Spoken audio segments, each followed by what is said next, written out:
Anyway, listen, we need to talk about more important matters. Yeah, right. I'm trying to tell you about the parrot that's going to be in a murder trial. Oh, yeah, tell me. Differently interesting extra time communion for minicab drivers, Take the money and sit back down again. breastfeeding mums, Oh, you've not been giving it its breakfast again, have you? and people disturbed by urban foxes engaged in the act of lovemaking behind their bins.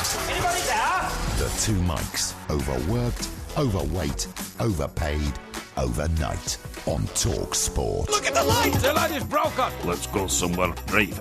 I'm not saying the Scots have been wiped out. I know they haven't been wiped out because we did a show there just before Christmas. This is Talk Sport. We are the two mics, and I'm delighted to say it's time to say a very, very good morning to Mr. Mike, a Porky, a Parry. A very good morning to you, Mr. Parry. See you, Jimmy. Do you want a square to go? You want a square goo?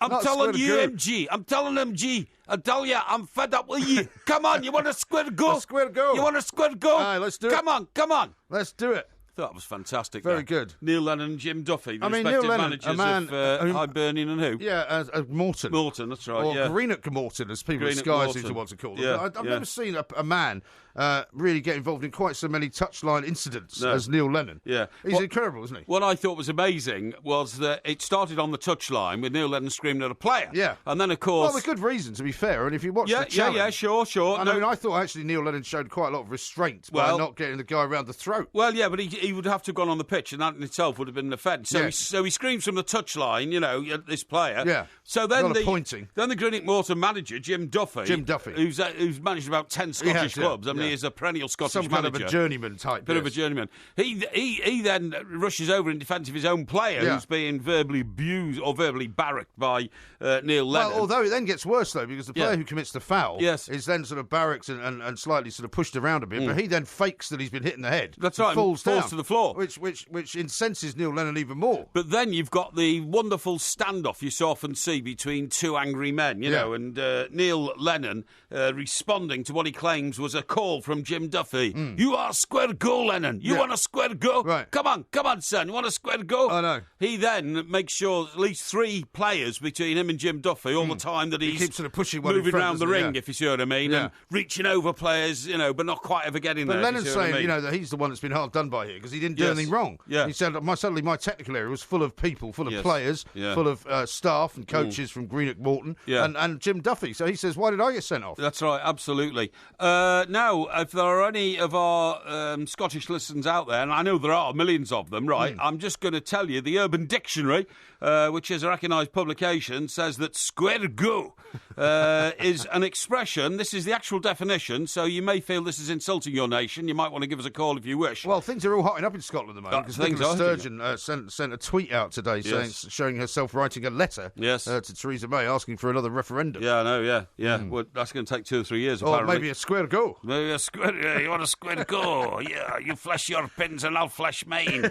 But anyway, the Urban Dictionary defines this as an expression heard on the streets of every town and city in Scotland after closing time most nights. That's a very provocative definition. Clearly isn't that's it? not been written by a Scots person because It's not that's a been bit written by a insulting, Scots to be person. fair. Of course it is, yeah. I mean, I lived in Scotland for many a year, and it would not be true to say that you could hear that everywhere you went. Yeah. It's more of a Glasgow thing than an Edinburgh thing, to be honest. Yeah, I should think it is. You know. The most popular expression that I've ever been taught about Scotland is the one about, you know, what you doing in my street, Jimmy? Which I think was a Billy Connolly one. I think it was. I mean, I've never heard the word Jimmy actually being used about anyone up there. Yeah. That's a kind of an urban myth. But tube, which Mr. Brazil uses quite a lot, That's right. is a good one. Yeah. Bar bag is another one that people say. Which one? Bar bag. The bar bag. Bar bag. Oh, you mean like a ball bag? Sort of, yeah. Yeah. But bar bag. Aye, You have to say aye, bar bag. aye. There's lots of great Scottish words. There's some great Scottish insults, which we may have to get into Yeah, they over are. the course. Numpty, of course, is one that you know very well. Well, Numpty was introduced into the language here by David Moyes and picked up rapidly by the English-speaking fraternity. Exactly right. I.e. English. If you see what I mean. English, yeah. Well, exactly right. So, I mean, it's all happening up in Scotland. It's all happening also down here. Yes. It's all happening in Liverpool, to be honest, on Saturday. Yes. The Liverpool-Everton game. You're not exactly full of the joys of spring about Well, these here, injuries, let me give you this list. Have you got a list of injuries? Well, the latest one, Ramiro Funes Mori, won't play again this season. Yeah, I thought he just had a mild sort of No. case of a twisted knee. No, it's not a twisted knee. Now it's a wounded knee. It's a wounded wounded knee, and it's one of the what you call it, not the anterior cruciate ligament, but it's something to do with a ligament. Oh yeah, it's not the worst just one. Just a knee ligament. I think it's the side one, the one I had, which is quite painful. Yeah, I didn't know you had a bad ligament. Oh, I had a bad ligament a year ago. Did you? Yeah. When? Terrible. When I was walking across Epsom Downs, and suddenly it went. A year ago.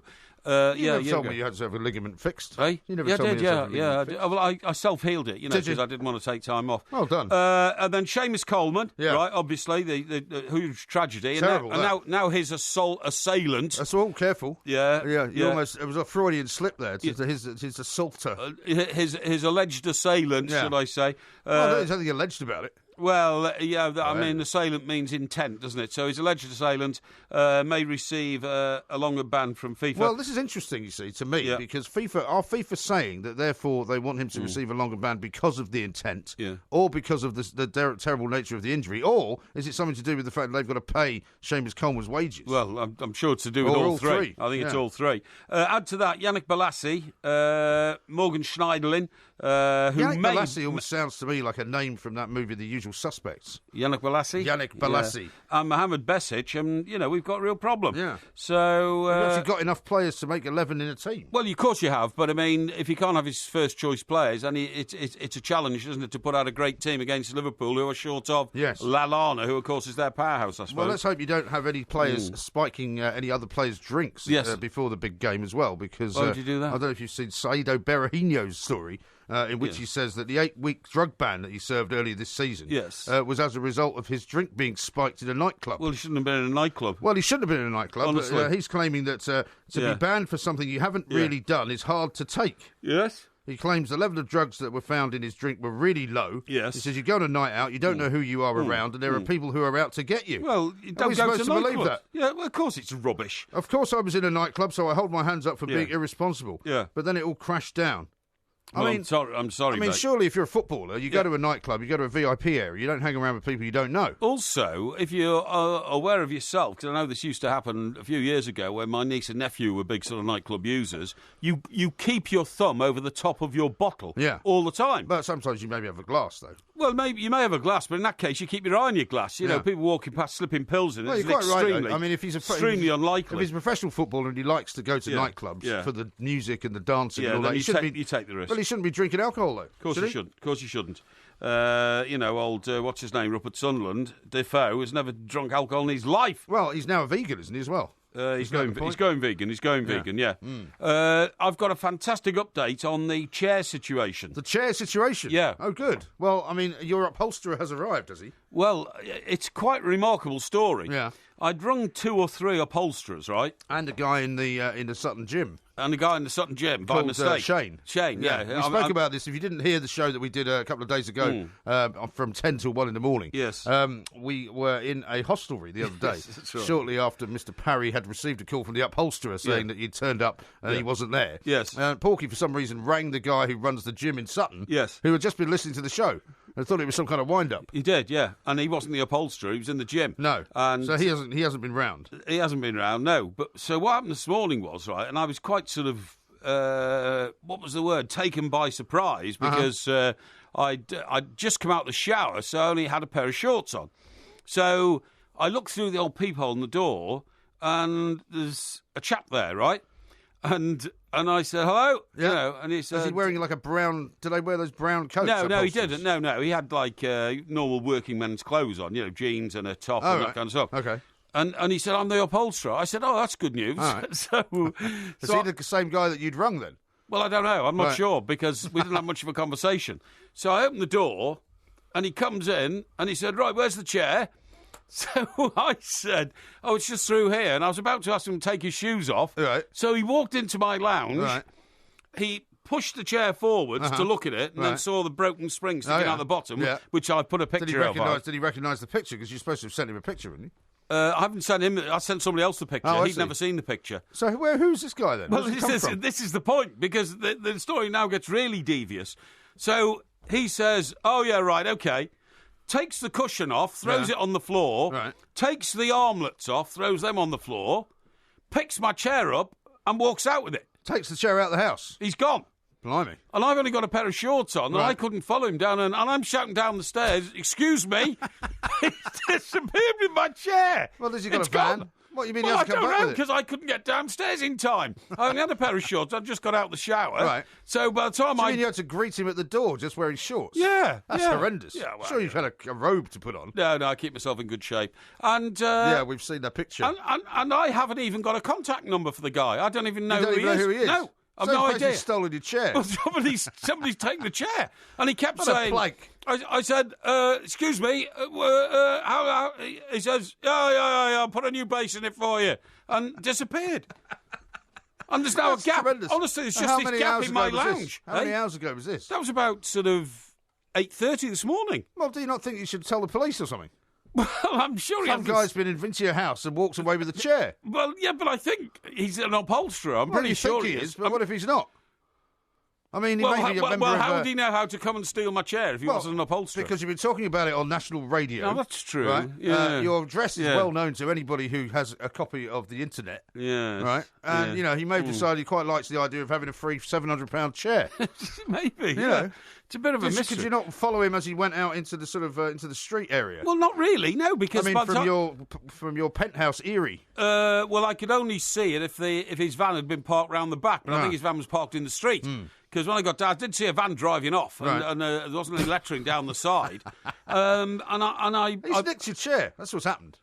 You Well, better buy a new one. yeah, but he hasn't got the cushion for it because he threw the cushion on the floor. You Well, see. I mean, maybe he was trying to look authentic. He also said to me, he said, the time, by the way. He said, you know, this spring was sticking out the bottom. Yeah. He said, they're very dangerous, these. I said, why?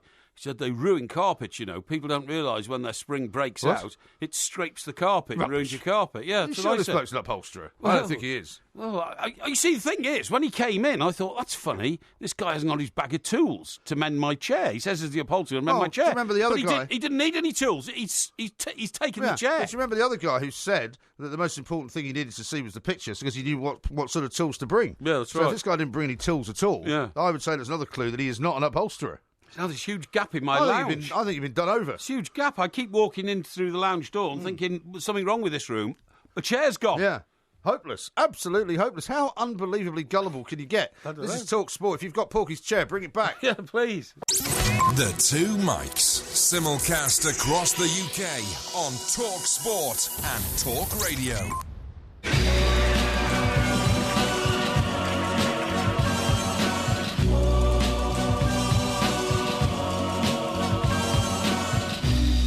That boy needs therapy. Psychosomatic. That boy needs therapy. Purely psychosomatic. That boy needs therapy. Lying down on the couch. What does that mean? This is Talk Sport. We are the Two Mics. Coming up a little bit later on, we're going to have Postman Pork. There's an awful lot of packages to be opened up, so we're going to be doing that live on Facebook for those of you who like to watch as well as listen. Paul says this: I think Porky's mistaking his real life for an old episode of Lovejoy. Yeah, maybe, yeah. Although, maybe. a taxi man says, I wonder if the guy that took the chair was wearing one of Mike's stolen shirts. Yeah, you want your couple MG of shirts. people have yeah, asked yeah. if it may be the same guy. And Coochie says, so the shabby Everton rug was to cover the scrape marks from the spring. No, it wasn't, to be honest. They didn't touch the carpet, thank God. Right. But It's a very bizarre thing to have happened. Yeah, it is So, very I mean, bizarre. 'cause Took me I mean- completely by surprise. Because even if he took it away, say, at 8:30 in the morning, you would Yes. imagine that he would have enough time during the day to then fix it and bring it back. Well, Wouldn't no, you? apparently it's quite a long job. He said he might get it... As he was disappearing down the stairs, he says, I might get it back to you by Friday. And that was it. That's Oh, all. so he shouted. Yeah. Oh, well, that's something then. Yeah, You but I didn't mean, just that could have scarper. been a cover, couldn't it? Well, it could have been. Yeah. But sure, I mean, it's not that nice of a chair for somebody to come in and steal it, is Well, it? it's a very nice chair, believe me. Very nice indeed. Yeah. Yeah. Well, I mean, I yeah. hope you get it back. But I mean, Yeah, so do I. having been roundly mocked by you when I had my shirt stolen, Yes. when I was quite shocked, I find Yes. it rather difficult to have too much sympathy for you. I'm afraid. Yeah, well, that's very nice, isn't it? Thank Well, you very but much now you know what it's indeed. like. I mean, Yeah. you accused me of being an idiot for allowing my shirts to be stolen. Yes, well, yeah, but the point is, I wasn't calling you the idiot. I was calling the system idiotic for people to be able to walk in. And, Yeah, but in this case, you've actually allowed yeah. somebody. I thought you've got a metal bar there, a gate to stop, ne'er-do-wells and undesirables from getting anywhere near your house. No, that's... And all you do is open the door to the first bloke that knocks on it. Well, funny enough, you should say that about my gate, you see, because I'm looking at a story that's going to be reported in tomorrow morning's papers, and yeah. it was a report I saw mid-afternoon today. I looked on the internet, and it's all about break-ins in houses, right? Yeah, right. Only 5% of burglars are charged by police. Only 1 in 20 break-ins. Cops solved just 1 in every 10 UK burglaries. Police across the UK solve only 1 in 10 burglaries. The shocking decline in detection rates follows the action of 17,000 frontline officers. And it says that the figures are as low as 6% in places like Bedfordshire, and even in good places like West Yorkshire and Nottinghamshire, it's only 10%. When you say good places, you mean places with a low crime rate or something? Well, no, places where they say the numbers of burglars who are apprehended. 1 in 10 is a good figure. Yeah, that's incredible, isn't it? You can get as low as 1 in 6, which is almost 1 in 20. Well, some people say that whenever they call the police after a burglary, that all they will get really is a crime number, and they won't even have a visit from a police officer. But don't you think if you've got a home, you can make it burglar-proof? I think probably you can make it more difficult for burglars to break in. That's what I mean, and they go somewhere else. Yeah, I mean, certainly what people say, same with the car. Yes. If they think it's going to be a pain in the neck to get into it, they'll just move along and get to the next one, and it looks a lot easier. I totally agree. I would much prefer burglars to smash down the door of a neighbouring apartment and not mine, and that's why I have good of you. A beautiful white metal gate which has got all sorts of beautifully what's it called? It's sort of an outdoor gate, though. No. It's the kind of thing you'd have on the outside of a garden wall. Not at all. It's beautifully designed flower work in white metal and like everything else and all that kind of stuff. Like everything else in your apartment, it is stylish to a T. Yeah, and by the way, it would take even the fire brigade a day to get through it. Well, that's not good. No, well, the fire brigade told me. I mean, if you're lying there sort of in a heap. Well, I've had it. I'll have to throw myself out the window. Having been overcome by fumes. Yeah, well, it could be a problem. But they told me. They came round to do an inspection once in the building, and they said it would take us half a day to get in here. And I said, well, don't you have those, those clamp things where you can, prise the bars apart? And wouldn't they just take it off its hinges? No, they couldn't. The hinges are literally sunk into the wall by bolts. Really? Yeah, the whole idea was, when I was travelling for a lot of the year, I was away for weeks at a time for tournaments and things, I just wanted to, be able to say to myself, well, nobody will get in there because they can't get in from the outside because it's 4 floors up and they can't get through the front gate. So they're going to smash down somebody else's door and that will keep them happy. Well, they don't have to do it because all you've got to do is knock on your door and you open it for them and then they can walk in. James says this, for heaven's sake, Porky, what a plank you are for letting the upholsterer take your chair away. Well, I didn't know he was going to take it away. I thought he was coming in to examine it maybe and then going to go back down to his van and get the tools that he needed. Well, that's why I think he's a thief, because surely if he was actually a genuine guy, he would have said, excuse me, I need to take this downstairs to have a proper look at it in the van. It was almost... with all the stuff that I've got down there. It was almost like he thought he'd had the conversation with me, about removing the chair, and he just, came to finalise the deal. So this guy wasn't Alf, was it? Because you had a conversation with some bloke called Alf, didn't you? Do you remember? Oh, there was a guy called Alf. Do you know... Before the guy who turned up... I didn't even get his name. I don't know who... Well, why'd you open the door to him? Because he said he was the upholsterer. Oh, fine. So that's the magic word. Yeah, so I said, come in and fix my chair. What was I supposed to do? Unbelievable, though. You should be more careful. But, I'm trying to remind you of the process of events, because there was a guy called Alf who you spoke to originally. Alf, okay. And Alf said that he could fix your chair, but he would need to see a picture of it. Yeah. And then you saw another guy who turned up unannounced, basically, and you were here working, so you couldn't get in. He was the one that you called back on Wednesday, wasn't it? He was, yeah. Or Tuesday or something. Yeah, that's right. And that was when you also got... I mean, it's very chaotic, your life, it seems to me. Well, it's been a difficult week. You need to get a grip of it, I'll tell you what, it's a difficult week. Why? Because it's the end of the financial year. And so what? I've had to spend hours with my financial advisors. Not because of April Fool's Day coming up. You know, it's April Fool's Day on Saturday. Yes, I know that. I don't want you to play any tricks on me. No, I was going to start shouting "rabbit" tonight, but it's only the 31st. You see. Well, it's not. Yeah, it's not anywhere near the first yet. Well, please don't it is actually. The 31st comes immediately before the 1st, believe it or not. What? Believe it or not. Yeah, no, I know that. But what I'm saying is it's no longer anywhere near it, because Saturday morning is, a long way away from us at the moment. What I'm saying is please don't do that on the Saturday show. No, I won't, no. If you don't mind. We're also doing a Sunday show this weekend. We're doing a Sunday show 1 till 4. Yes. Which is excellent. Why are we doing that? We're doing that because we're good. Because we're good, and we were asked to do it. Yes, that's right, yes. And it seems to me I'm working a lot of Sundays at the moment. Yeah, well, I'm afraid that, your vow last year, you don't work Sundays, has exposed the fact that you weren't good enough to do Clash of the Titans. No, I think you'll find they've done away with that show. It was so rubbish. No, it's not. It was. Now, absolute cobblers. That's why they don't do it anymore. You seem to regard yourself as a bit of a celebrity when it comes to... Not at all. I see you put another meal out today, right? I had a very nice... what was it? It was linguine with clam sauce. Fantastic. And there was a load of garlic in it, was there? A lot of garlic, yeah. Oh, God. Do you know when I made the Chinese dish the other week, which was from that very nice South Korean recipe from one of our listeners in South Korea? Yes. Do you know how many cloves of garlic I put in that? No. About 9. My God. 9 cloves of garlic. Dear me. So good. I can't even taste garlic. Sorry, I daren't even taste garlic. It makes me feel ill. You say that. Now, what I found out is that celebrity recipes could be poisoning you, okay? Well, you know, it's another report there I are found some today. recipes. There are some recipes that we have put on our website, which a lot of people have actually followed and say they really like and they work very well. Right. And I certainly do not think of myself as a celebrity. I think you're the one that thinks of yourself as a celebrity. No, not at all. Here we go. It says here, this is another report I picked up today. She has been ridiculed for outlandish nutritional recommendations from bone broth to powdered fungi smoothies. But Gwyneth Paltrow has now found herself in trouble with academics for putting fans at risk for food poisoning. Food poisoning? Previously, the A-listers raised eyebrows by suggesting that drinking nothing but goat's milk for 8 days can help fight parasites. Is she mad? She is a bit mad, isn't she? This time, however, she has incurred the wrath of experts with chicken recipe advice that overlooks the risk of salmonella and Campylobacter. What? Campylobacter. Campylobacter. Yeah. That sounds like a recipe for something. It says no. It's a poisonous thing. It's like salmonella. What do you call it? Like a salmonella. Like a virus. A bacteria. A bacteria. Right. It says the 44-year-old's roast chicken recipe in a cookbook. My Father's Daughter. It's a strange name for a cookbook. Was criticised for failing to give followers an end temperature that the dish should reach. In an analysis of 29 cookbooks, researchers found fewer than 9% included the temperature cooked meat should reach before being eaten. Why would you need to give that? Well, I suppose because, particularly when it comes to chicken, there is some danger with chicken. If it's not cooked properly, you can get quite ill. Yeah, but hang on.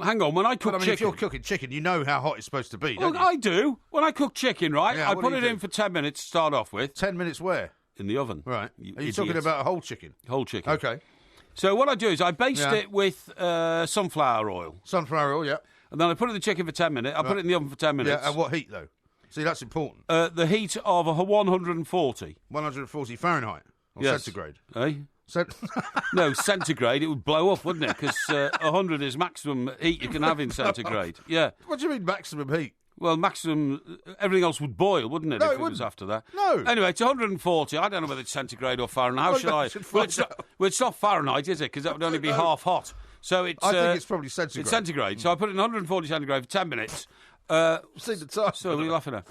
So then what I do is... I love the idea of you cooking a chicken. Yeah. Then I'd like to film it. Then I take it out. And then you go and sit on the chair, but the chair's not there, so you fall on the floor. Oh, you're such an idiot. So then I ladle, yes, the juices that had already come out of the chicken over the chicken. Okay, yeah, good. And then I put it back in. Baste it, for an hour. An hour, yep. Then I take it out and I see how crisp the skin is, right? Yeah, right. And then I get a knife and I puncture the skin so that more juice comes out and runs over the chicken. Yes. Okay. Then I put it back in for another 20 minutes. Right. Ladle it again. Did you put anything inside the chicken? Well, sometimes and sometimes not. But if I'm not putting anything inside the chicken, what I do is I put my oven gloves on. Yeah. I pick up the chicken and I empty the contents of the inside of the chicken into the pan because there's more juices. What, you mean you grab the chicken with your oven gloves on? Of course I do. Doesn't that make them horribly nasty and greasy? No, because I don't. I put my petrol station gloves on, actually, to lift the chicken. No, you can't do that. Yeah, I do. They burn your hands. No, you don't. You don't. No, they're made of... They're not made of asbestos gloves you get in the petrol station. They're plastic. No. Oh, I know what I do. I've just remembered. remembered. I don't, actually. I get 2 forks, right? I get 2 forks. 2 forks. And I put a fork in either side.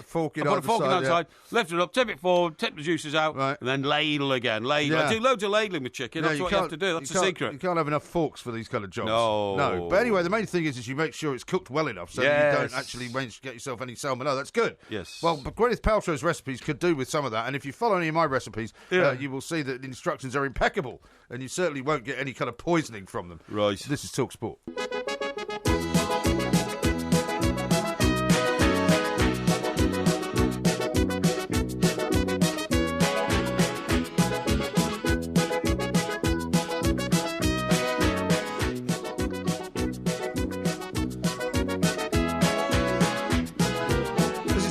We are the 2 mics. I'll tell you what. What are we playing that for? What's the birdie song? Yeah. Well, it's some chicken you were talking about. I see. Right. Yeah, got it. Yeah, very witty. That very witty. You quite like the birdie song. Yeah. I actually remember, no joke, going to Mallorca on holiday with my mate. We were both about 20, I think. About that. And you didn't dance to this, surely? Yeah, we did. Yeah, every night. Yeah, we bladderated on sangria, right. And it was the only way to pick up women in some of the sort of hotel bars. You know what I mean? Very high class joint. Yeah, it was high class joint. Yeah. And what you used to do is you used to flap your elbows, and you'd give it the old. On earth, you pick up women doing that. and then you'd sort of before falling over the table. And then you dip down like a chicken, and then use but you wouldn't be able to get up. Use your wings to. Yeah, you could in those days. I could get up okay in those days. No, yeah. but I mean, I wasn't talking about the fitness level. I was talking about the amount of drink. Oh, yeah, well, there's quite a lot of drink taken, I have to admit. Yeah, not much sympathy for your chair episode, I have to say. Mark says, I'd imagine Porky needed to sit down after learning his chair had been stolen before his very eyes. Yeah. Oh, wait up. Coochie says, was he wearing the standard striped jumper and mask? Upholsterer uniform? No, he wasn't at all. And Steve the cabbie says, hey, Porky, I'm the upholsterer. Can I buy you a drink? Only I'm in Dingwalls. Oh, yeah, that's very nice. Thank you. There's one here saying, what a sympathetic soul Porky is, saying he much prefer the burglars would break down next door's door rather than his. Yeah. What a mystery that the man's still single. That's very harsh. Very nice, isn't it? Mind you, opposite you in the place where you've got that iron gate, there's a woman, isn't it? Isn't that the woman that you see from time to time? There is a lady there who is she's very well, and no, not her door. No, nobody break into her door. I'll make sure of that. Thank goodness. Kenny says, old MG is losing it. Last year there were many discussions about Porky's knee. You even had a doctor on the show that talks about it. Thank you. I don't remember that at all. Thank you. Yeah, it was Sorry, it was the medial ligament. I only remember things that are important to me. I've got an awful lot of things to cram into my head. Yes. Mark says, can you please tell Porky that his annual electrical appliances test will be done tomorrow? Someone will knock at his door later. Yeah, that's right. Yeah, somebody will probably say, I've got to borrow your fridge freezer. I mean, this might happen. You have to be very careful who you let into the house. I know. And James says, for heaven's sake, man, Porky, petrol station gloves on a whole chicken. Are you serious? We need to film you cooking. Yeah, well, I mean, look, you can film me cooking anytime you like. I just don't get a lot of time to cook, so I have to watch. So what are you going to do though tomorrow? If, for example, there is no response from Mr. Upholsterer Man and you don't get the chair back, would you report that stolen? Well, I can't contact Mr. Upholsterer Man because I don't know who he is. I'm going to have to ring round a few. But that's what I'm saying. I mean, what I'm saying is that what response do you think you'd get from the cops if you rang them up and said, a man has come into my flat and stolen my chair? I don't know. They'd probably come around and have you sectioned. It would be quite unusual, wouldn't it, for the cops to get a call like that? I have to say. When did you last see the chair, Mr. Parry? Yeah, that's right. Why did you let this man walk out with your furniture? Yeah. Listen, I'll tell you what's good news. What is good news? Now, you know that I have been increasingly concerned about the number of public houses which are suddenly closing down. I know you have been, and then turned into flats, right? Yes. And particularly in sort of central London. Now, I've noticed that it's creeping into Stockbroker Belt because I was driving through a place called Carshalton. I know Carshalton. Yesterday, and there's actually a couple of very nice pubs in Carshalton. In fact, there's two or three very nice ones. I think one's called the Sun. One is called the Greyhound, and there's a wine bar there just by the pond. It's very nice, and a couple of other little pubs. But there's one at the far end of Carshalton High Street as you're going out towards a place called Wallington. Which I used to use because I used to live in a house behind it, you know. And so you were driving through Carshalton today, were you? Yes, I was. Yeah. Where were you going? I was going to see one of my financial people because it's that time of year. I'm under great stress at the moment. Is this why you're under so much stress? Yeah, I'm under terrible stress. Yeah, you've got to get everyone. Well, don't worry, you get depreciation on the chair, won't you? Yeah, maybe. Yeah, you've got all your business affairs to sort out, before April 5. It's your fault for having so many businesses. Well, it's a complicated business. You have to sort of, it's a bit like spinning plates at the moment, to be honest. But anyway, the point is, I noticed as I was driving through that the said pub I'm talking about, and I can't remember the name of it, I have to admit it was a little bit grubby, you know what I mean? Grubby? The local sort of riff-raff used to use it, to be honest, Really? and Carshalton's a nice place. I didn't realise there were any riff-raff. Yeah, well, there are a few. There's a few. But I can't remember the name of it, but it's on the edge of the park, so to speak, you know. Now, as I drove past it today, I noticed that not only is it closed down, but all the windows are boarded up. So that's obviously... it's not going well, then. Not going well, no. It's not exactly going to be the centre of Carshalton when the picnic season comes, Right. Although it has got a lot of tables still outside. But I'm surprised somebody hasn't nicked those. Yeah, given the crime wave that's going on in your area. That's right, yeah.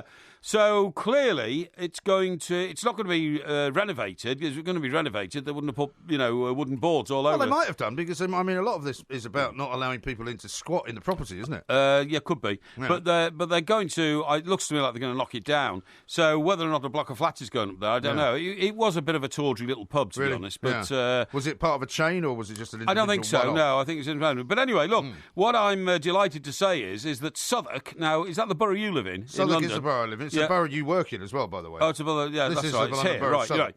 Okay, well, funny that, because there's a picture to accompany this report in one of my business journals of the Shard. Oh, yeah. Yeah, and a pub called the Bunch of Grapes, I know which the I Bunch think of it's in Grapes. the street down... It's in the side street, yeah, I know it's very in the well. side street That's a that great pub. goes to St Thomas's Hospital, Bart's Hospital. Well, it's just really opposite Borough Market. Yeah, that's right, it is, yeah.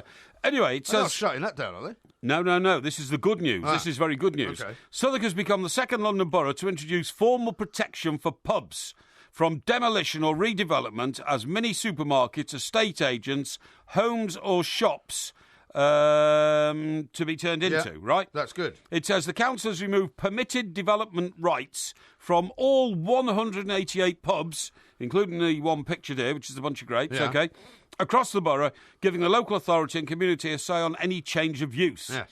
Now, it points out 188 pubs in Southwark, eh? 188, yeah. Now, it points out here some of the most historic pubs in Southwark, which I have to say you and I have not really visited lately. Right. And they include the George. Now, isn't that the one with the courtyard? That's the one down Borough High Street, isn't it? No, I think the George is the one with the cobbled courtyard, isn't it? Yeah, in Borough High Street. In Borough High Street, that's right. Yeah, it is. Yeah, that's right. The George. Yeah, I've been there. The Market Porter. Market Porter, which we know very well. On a regular basis. In Borough Market. Yeah. The Ivy House.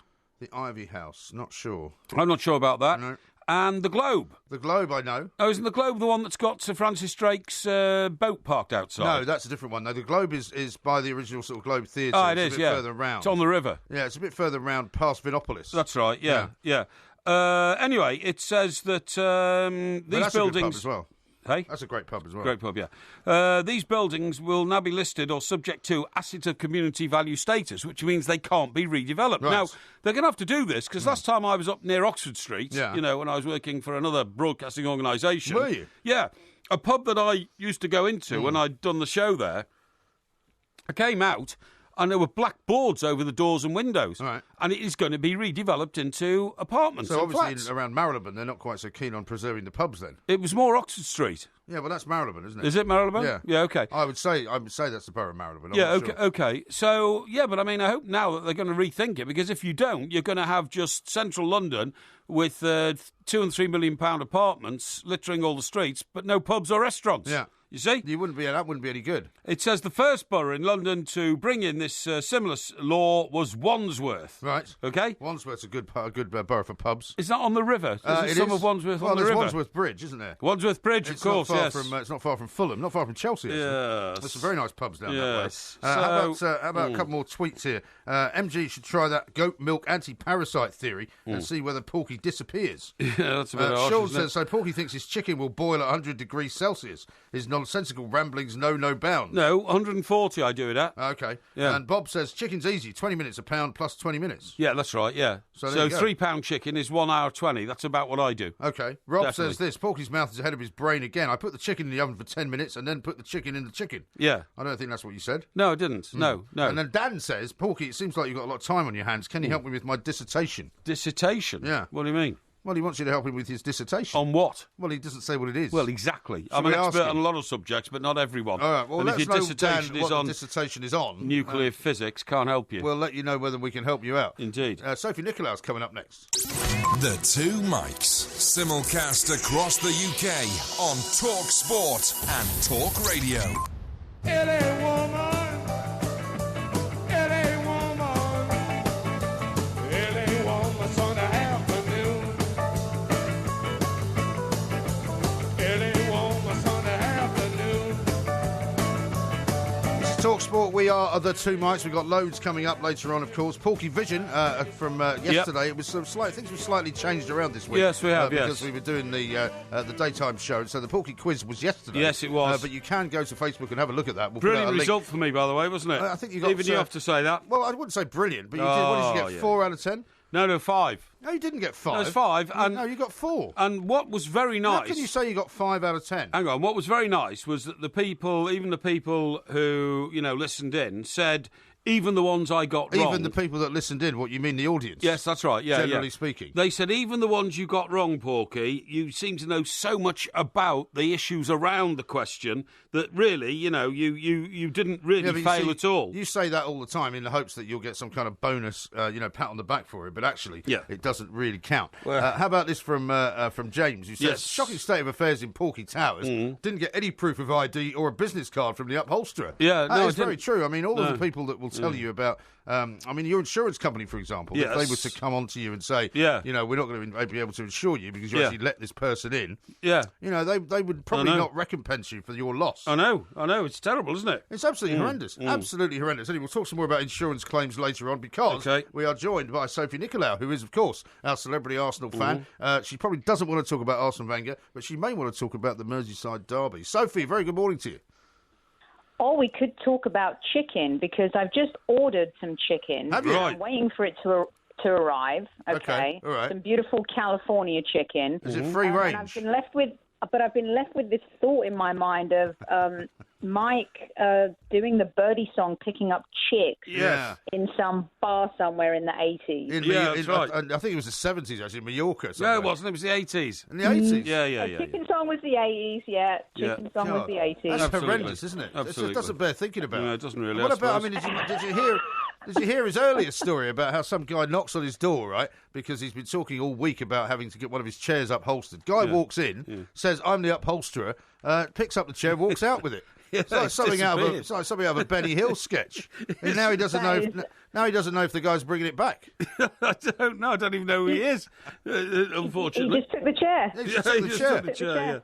Yeah. It's absolutely unbelievable. Yeah, these things happen. But anyway, Sophie, you've got much more important issues to discuss than missing chairs and overcooked chickens. Well, indeed. But have we? I mean, we've got the first, I would say, and I'm going to start with Arsenal, Sophie, because there was a press conference earlier. Okay. We've got the first real, honest-to-goodness chance of Arsenal not finishing in the top 4. And I think that's a genuine concern, isn't it?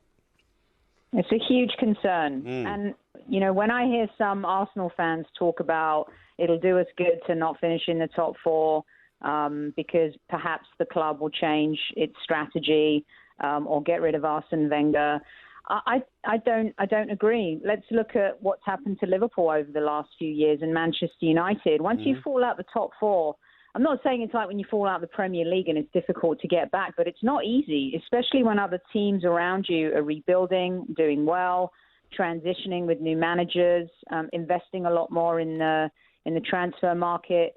Not finishing in the top 4 would be disastrous for Arsenal, especially for the business model. Would be disastrous for Arsene Wenger. It would be the first time in 18 seasons, I think it is, that we wouldn't qualify for the Champions League. So I don't understand people who want that to happen because they think it's going to benefit the club in the long term. You want the club to succeed no matter what's going on. You've got to support the club.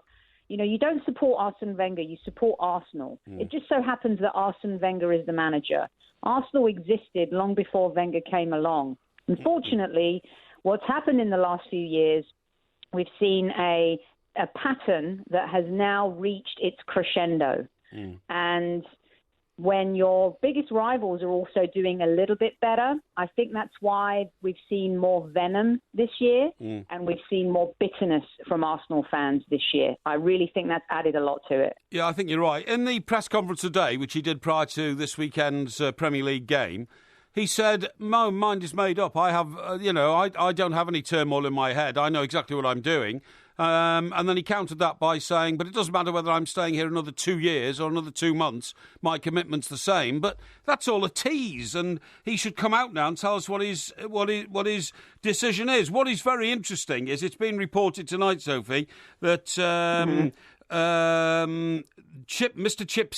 Sir Chips Keswick, who is the chairman of Arsenal, said for the first time today in any comment on the situation at Arsenal that the decision on Arsene Wenger's future will be by mutual consent on both sides, which is the first time anybody's actually admitted that this is going to be a joint decision and not down to Arsene Wenger himself. So can you interpret that? I'm not sure if I believe that and if that's a statement to appease the fans because they don't want to see any more planes flying over, stadiums in England. That was so embarrassing what happened at West Brom. It would be embarrassing if that happened against Manchester City this Sunday. So I'm not sure if there's two sides to every story, then there's the truth. And I think Arsenal fans have always been seeking the truth. Is it Wenger? Is it the board? I think it's a little bit of both. And I do think with Arsene Wenger, because of his achievements at Arsenal, especially the invincible season, I think that he's been given the opportunity to make his decision about when he leaves the club. I'm not sure. I think John Cross may have written about this as well. I'm not sure if Arsenal have it in them to fire him because of what he's done and because of what he's achieved. So I'm not sure how true that statement is. I didn't think it was a good idea for him to come out a few weeks ago and say whether he was staying or going because I didn't know what the benefits of that would be. But now the season has truly tanked and we've had some very poor results. And the toying and the teasing, I don't think that's helping the fan situation or the players. Now, if he's being candid with the players and the players know if he's staying or going, I'm cool with that because the instability with the team right now goes beyond just everyone not playing well. Something is going wrong. I don't think he's told the players either, because I don't judging think so either. Sort of reading between the lines on what all the papers are saying this morning, we've got him saying that Sanchez is definitely not going anywhere. Now he can't guarantee that. We've got Ian Wright on the back page of the Sun saying what the bosses need to do with Arsene Wenger is to basically get tough with him and say, look, you're going to have to reach a certain level with us or you're out. As simple as that. And I think Arsene Wenger's trying to hedge his bets, and he's hoping that he can hang on to Sanchez. He's hoping that they can get back in the top four, and then maybe if that doesn't work, both of those things don't work, then maybe he says, I'm leaving, I agree with that. I think right now the results are so poor, the form has been so bad that it's toxic. I never thought I would see the day where the atmosphere and everything around Arsenal would feel toxic, and it's felt toxic, and that's because there's definitely disgruntled fans, there's unhappy players, and there's a manager who seems to have lost his mojo. And that's all led to this toxicity around Arsenal Football Club. And I think that's the saddest part about it. And so, for me, if he decided to stay but changed things, changed the strategy, the philosophy, right? If he's going to stay for 2 more years, everything has to change. How difficult is it to change a man? Coming from a woman, it's almost impossible to change a man. Especially the older they get, the less likely they are going to change, right? Exactly, and he's very stubborn and he has an ego. I mean, Wenger is a very lovely man and he's very polite, and if you meet him, he's just a gentleman, but he also has an edge and an ego. And is he going to be willing to change? We could be seeing, again, one of the best class of players available in the summer transfer market, Aubameyang, Benzema, Lukaku, Aguero, Isco, Mbappe. There are a lot of players. If you really mean it, if you really want to change things, if you really want to put Arsenal back on track and reinstill the winning culture, get back to winning ways, you've got to make a mark in the transfer market, right? Well, Neymar might be up for grabs at some point. I was just about to say that, Mike. And I don't want people to laugh at me for saying it because that's the problem with Arsenal. If you mention those players, everyone would say no one's going to buy. Arsenal will never buy those players. But if you want to make a mark, if you want to keep Sanchez, if you want to keep Ozil, go out and buy those kinds of players. I love Pulisic, the young American player at Dortmund. He's a sensational young player. And but for him, the United States probably, would have lost to Panama in their qualifier this week. There are a lot of great players out there, and someone like Neymar, would ignite the club, but that's going to break. That's never going to happen. Arsenal would never sign someone like Neymar, but they could sign someone like Aubameyang. They could sign a Benzema. Right. Why not? If Aguero's unhappy at City, go in and make a move. Why come out and say, when sort of interpreting Sanchez's remarks that he likes to stay in the capital city, that there's only one team in London and that's Arsenal. Well, I'm sorry, there isn't just one team in London. There is one team in London at the top of the league, and that's Chelsea. Chelsea are the team in London. They have been for years. Yeah. When we can't argue with that. The results are there. The trophies are in the cabinet. You can see them. They shine all the way from West London. There's no doubt. And people have laughed at Chelsea for their revolving door policy with their manager. I haven't agreed with how Abramovich has let some of his managers go. It's not been the best. But how can you argue with his strategy? It's worked for them. They've won everything. I know, they really have. Listen, Sophie, I'm terribly sorry, but we're out of time. I was going to ask you whether you thought Everton could win the Merseyside derby. Of course they can. But I'm presuming that you probably would be saying no to that particular question, and I will have to find out later on in the show what you actually did say. Lots more to come. We are the Two Mikes. Hello, this is Tim Vine on Talk Sport. It's Mike Parry's postbag. I can't wait to see what's in there. Postman Pork, Postman Pork, I eat my chips with just a fork, 'cause then I can still talk.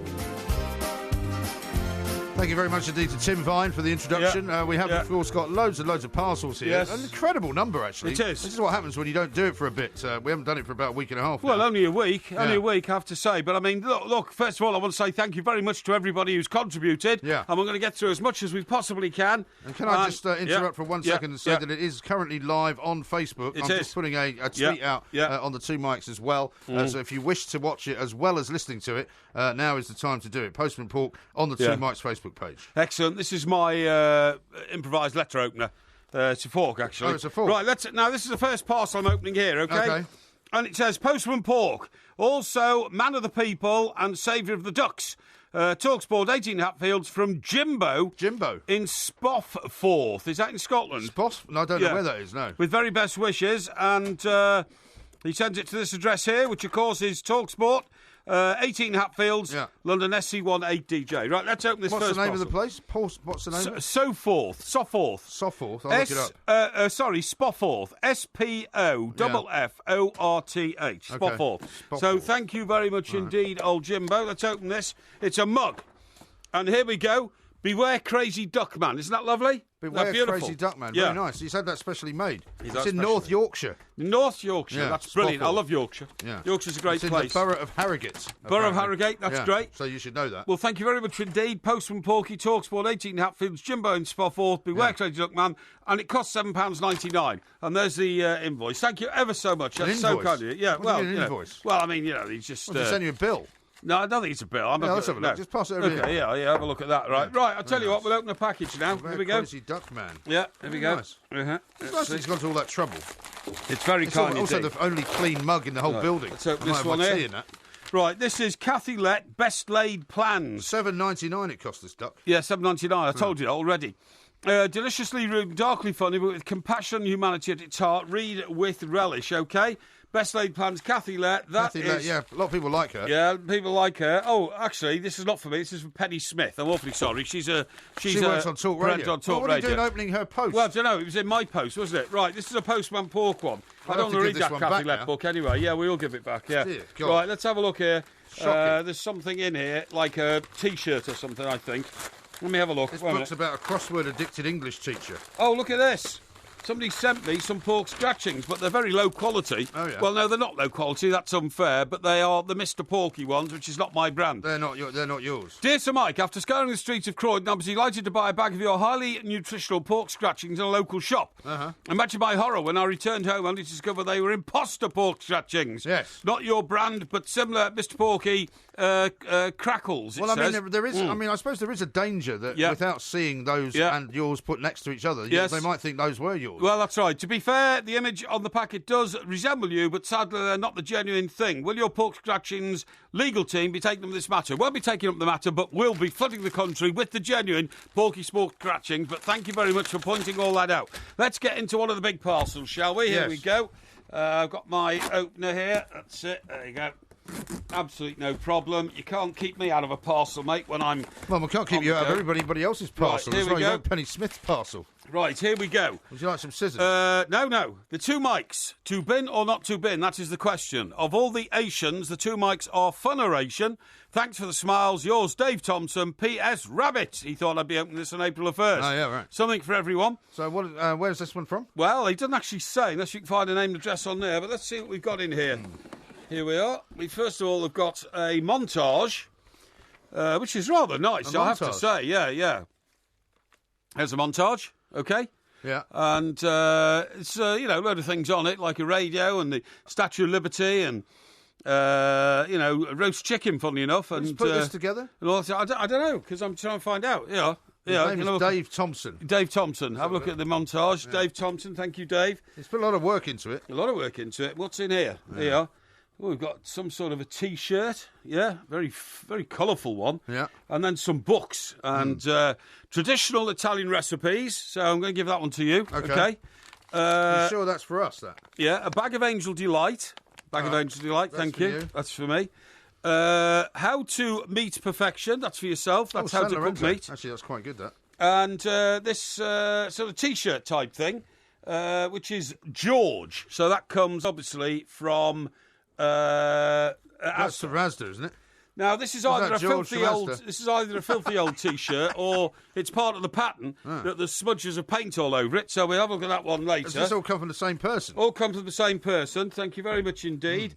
Also, it's come from somebody who sent us a contact card for Western Insurance, but here's the full address. It's come from Mr. David Thompson, 29 Finchley Crescent in Dundee. Dundee, very nice. Yeah, thank you so much. So let's put that over there. Chicken stewed in wine doesn't say anything about the temperature. It doesn't? No. Right, okay. Right, let me see. Postman Pork, letter here. Let's open this one, okay? Yeah. Let's open those that are Postman Pork ones in specifics. Right, let's have a look. Spaghetti right, here we go. Potato. Now, this is Mike's only hope was a heart swap until he walked his way off the danger list. This is an old piece that was done in the Daily Mail. Oh, yeah. So as far back as... was this thing where you claimed that you were at death's door? Yes. Yeah. February the 26th, 2008. Yeah. Picture of me here. Featured in the Daily Mail. Dear Sir Mike, here at last is proof of your miracle recovery from dilated cardiomyopathy. Yeah, you see, people have said that in the past. Yes. But the trouble is, the only proof of the fact that it is that it all happened is that it's an interview with you. Yeah. So it's not actually proof of anything. Well, anyway, it says from the pages of Her Majesty's Daily Mail, this should silence the cynics and naysayers such as old MG who refuse to believe you are a medical miracle and biological anomaly. Well, I mean, if I keep reading... And it's Roy Dracula, one of our regular correspondents. The thing is, Roy Dracula, if you want proof of something, you have to go to an independent source. Right, let's open a big box. As opposed to an interview with the guy who says that this is proof. Yeah. This is like, it's like Christmas morning in here Look how sometimes. young you look in this, by the way. Yeah, well, I look very young, don't I? Yeah. Yes, here we go. With your sister Adrienne. Sister Adrienne. This is roughly 10 years ago. You look about 30 years younger. Yeah, hang on, let's have a look. look. How thin you are. Now then, I want to thank whoever sent this in because they've wrapped it up in an awful lot of bubble wrap, right? Yeah. And when we get down to it, what have we make found? a hell of a mess of the studio. No. Oh, look.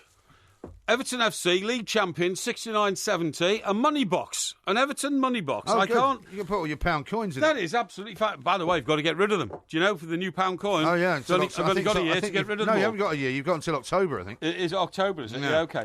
Right, let me have a look here. Dear Mr. Parry, I saw this in a charity shop in Highland in Glasgow. Oh, yeah. And thought of you. Don't worry. End. Highland is a posh area of Glasgow, is that right, Mike? That's very true, yes. And as such benefit a gentleman of your superior social standing, your most loyal and obedient servant, Ian Ritchie. P.S. Don't bother to visit Kilmarnock. It is the armpit of Ayrshire. Is that right? Kilmarnock isn't very nice. Yeah, well, that's listen, true. I can't Although thank there you is a enough nice for that. golf course there. Yeah, OK. Yeah. Right. But he's right about Highland. Highland's very, very, very Thank you rich, very much indeed. Let's open another letter. OK. This one is addressed to the two of us, but it comes to Postman Pork's postbag. OK. Let's have a look at this, and then I can pass it on to you while I open another one, OK?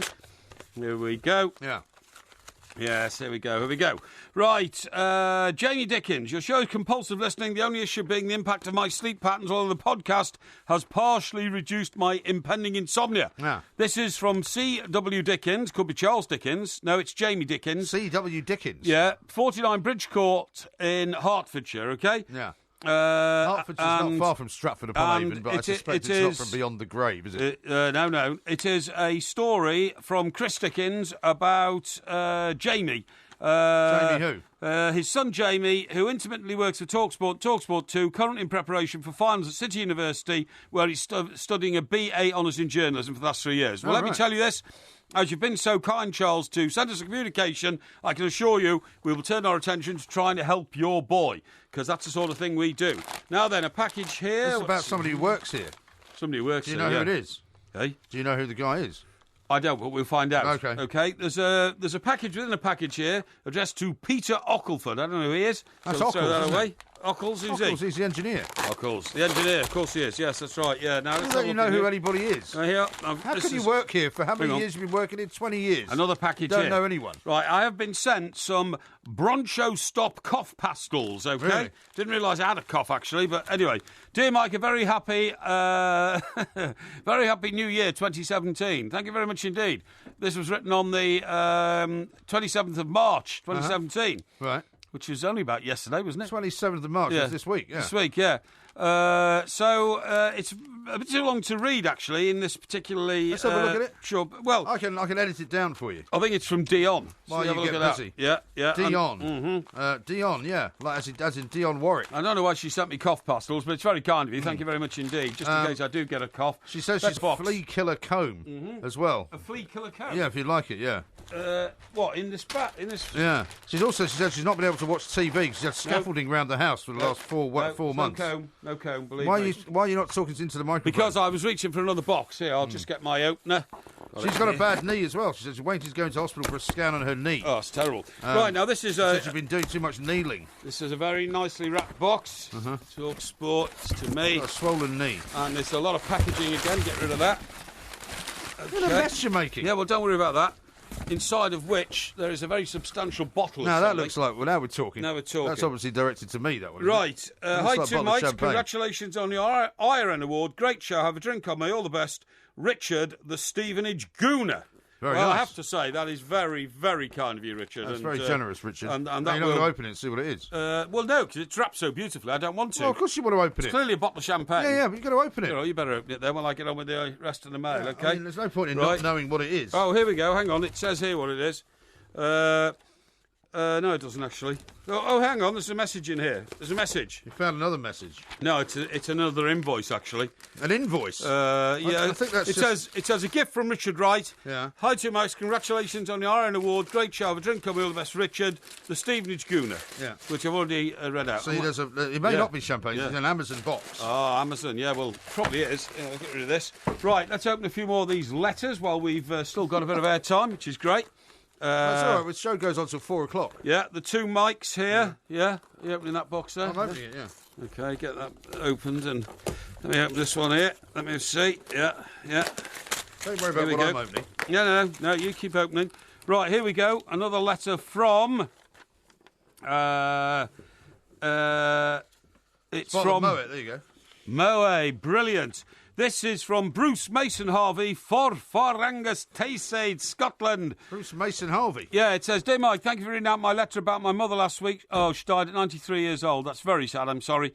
My mother was 93 this week. Yes, she was indeed. Her favourite show was Countdown. She got an operation at Ninewells Hospital in Dundee. They restored her sight, which is fantastic. When she came home, we put on Countdown. For anybody else, she got the conundrum, 9-letter word, tangerine. That's very nice indeed. Thank you very much indeed for letting us know about your wonderful home life there. And well, all that's the best from, to you.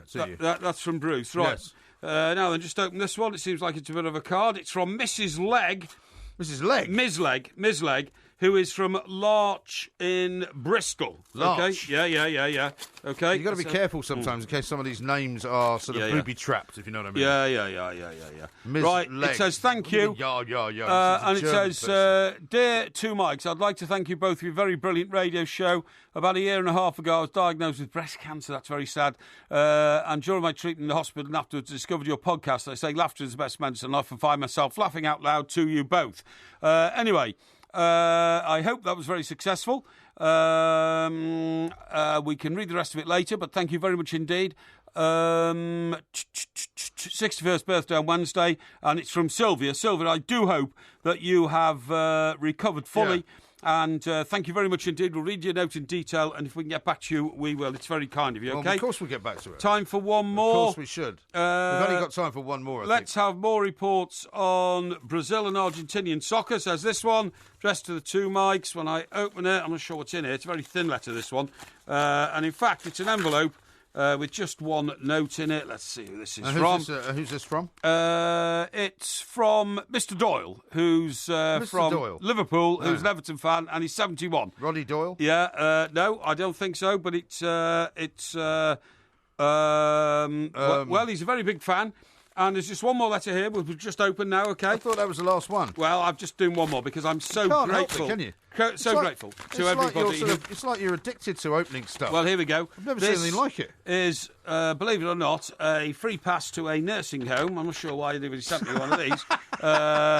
And all sorts of other things. Well, you'll need it eventually, won't you? Yeah, it doesn't say who it's from, so I'm just thinking, well... I find this all vaguely embarrassing. That is very kind. But thank you very much indeed for everything again. Everybody, please, you know where to write to. Yeah. It's to Postman Pork at Talksport, 18 Hatfields, London, SE1 8DJ. Yeah. Thank you so much. This is my favourite, by the way. Yeah?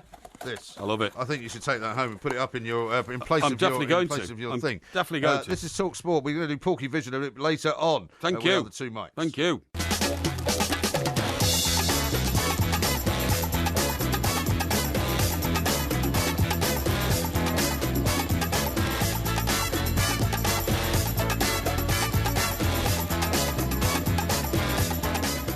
Very confused now because that piece of music is normally what we start the top of the hour with. Yeah. So there I was thinking, maybe we could just forget about the last 20 minutes of the show I and don't start think so. again. I don't think so. You've been outed, I'm afraid, as a Why? man of the people by Andrew and by Taxi Man. Yes. Apparently you said it's a load of old rubbish. Rubbish, Ha, I did ha. not. Man of the people right there, says Andrew. No, I did not at all. Claiming. Not at all. I didn't. What I was doing was I was referring Well, you to... have to ask you where to put the rubbish. Was that what you're saying? Exactly. Yeah. Exactly. I can have all this... I must admit, I thought you were saying, where do I put this rubbish? Yeah, I did, because there's a load of package,ing Thank you Yeah. very much indeed. But there Yeah. is. Look at this, for instance. Here. Yeah, Oh, well- oh no, the well, camera's not on it's now. not on anymore. But believe me, there's loads of it here, and all I said was, well, how we get rid of all the rubbish. you know? Yeah.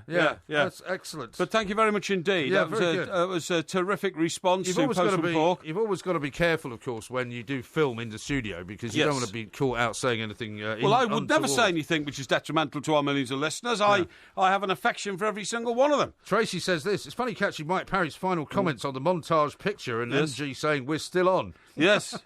Oh, no, of course, I know that. Don't worry about that. I know that. I know William about says, that. let me say a hearty good day to you, Sandra. It means it's Sandra Lee. And all in Australia, I wait you on the UK airwaves because Sandra Lee's going to be on very shortly. She is indeed. Talking about the terrible damage that was caused by the old typhoon. Cyclone. Yeah, the cyclone and the typhoon down there. Yeah. Did you see the picture of this shark which was washed up onto the road? Shark washed up onto the road. Yeah, people Incredible. were walking down the road. And speaking of roads, I've got Matt here who was sent a picture of a rather interestingly named street, Parry Street. Have you seen that? Yeah, where's that? He doesn't say, unfortunately. Okay, but, doesn't it say the borough of something? It says SW. Oh, it does. Yeah, sorry, London Borough of Lambeth. London Borough of Lambeth. There's a Parry Street. SW8. They've named it after me. That's not far from here. No, it's not far from here at all. One time when we went to see Crystal Palace Everton a few years ago, that day that I ended up having to make a rather strange way home. That's with right. Strangers. A couple of inebriated people. Well, I mean, I'm sorry to say that they were inebriated more than I thought. Yes. There's a Parry Road just up from Crystal Palace. Really? Yeah. As you go back, you know the sort of the main road that goes up to the station? Yes, I do. It's on the left-hand side because it was one of the roads that they thought they'd parked their car in. Right, I see. It turned out that they didn't know where they'd parked their car. Where they parked the car. Which was a bit of a shambolic scenario. I totally agree, Well, there you are. Well, anyway, look, that was great. Thank you very much indeed. And please, if you in any way pay any attention to those scurrilous reports that I described as a load of rubbish, you're absolutely wrong. Yeah. We literally will have to get a special cleaner in because you're so generous in the presents you send me. It ends up with big boxes, loads of packaging. I have to say, I mean, you do normally bubble wrap, complain paper, when people leave the studio in a bad way. Yes, I do. You should really not leave it like that. Indeed. So I think we'll tidy it up. The Power Pig says that he knows Parry Street in Lambeth. He says it's full of homeless, drunken people eating KFC and kebabs. No. And they're all wearing the same shirt. No. Well, it can't be anything Plank. to do with me then, can it, eh? No, absolutely. Yeah. Now then, I'll tell you what I want to talk to you about. Yeah, go what on. I need to talk to you about is the situation regarding the reports go on. of you indulging in Rogerisation in a graveyard. Which reports are these, by the way? Because I had to pull you up on this earlier because you issued some kind of ludicrous statement, which is not only wrong, but is technically libelous and you might get sued. Now, somebody referred to us tonight as getting back onto the graveyard shift, and I've no idea why anybody would ever refer to us doing a late show as a graveyard shift. Yeah. considering it goes all around the world. Right. And that the podcast that emanates from this show is one of the most downloaded podcasts in the English-speaking world. Indeed. On Speech Radio. Yeah, that's true. And that's one reason why we do the show now, to reach out to many more potential listeners. I think there was a time, years and years ago, where perhaps they would call it the graveyard shift, because it was, the radio was very much on the radio. Yes, it wasn't on the internet. It wasn't on apps. It wasn't heard around the world. And you couldn't listen to it in Australia, or listen to it in Bali, or listen to it in California, or anything. So now, I mean, because of the 24-hour clock under which we all work, I don't think anything's the no, of course it's not. Really. Of course it's not. But anyway, that prompted me to actually repeat the claim you once made to me, that you'd had a bit of Rogerisation in the graveyard. No, I've never said that, though. And I wasn't going to... But I've never said that. You've made that up. No, I wasn't. Yes, you have. Well, how could I have made it up? I wasn't going to reveal which graveyard you're talking about. Well, which graveyard are you talking about? Well, all of a sudden, information came in from different sources, because you've clearly expressed this to other people, that the graveyard concerned is Highgate. Highgate Cemetery. Highgate Cemetery. Yeah. No, I've never been. I've never been in Highgate Cemetery with a woman. If that's your question. The mausoleum of Karl Marx. Yeah. Do you know where that is exactly in Highgate Cemetery? I do. Yeah. Well, it's rubbish. It's more lies from you. I mean, it's the sort of thing that I would expect from you. I don't tell lies. I don't tell lies. You don't tell lies. No. I mean, you couldn't even tell the chicken story without coming up with 3 different versions of how you cook a chicken. No. But that was technical data. So who are these people that are telling you all this then?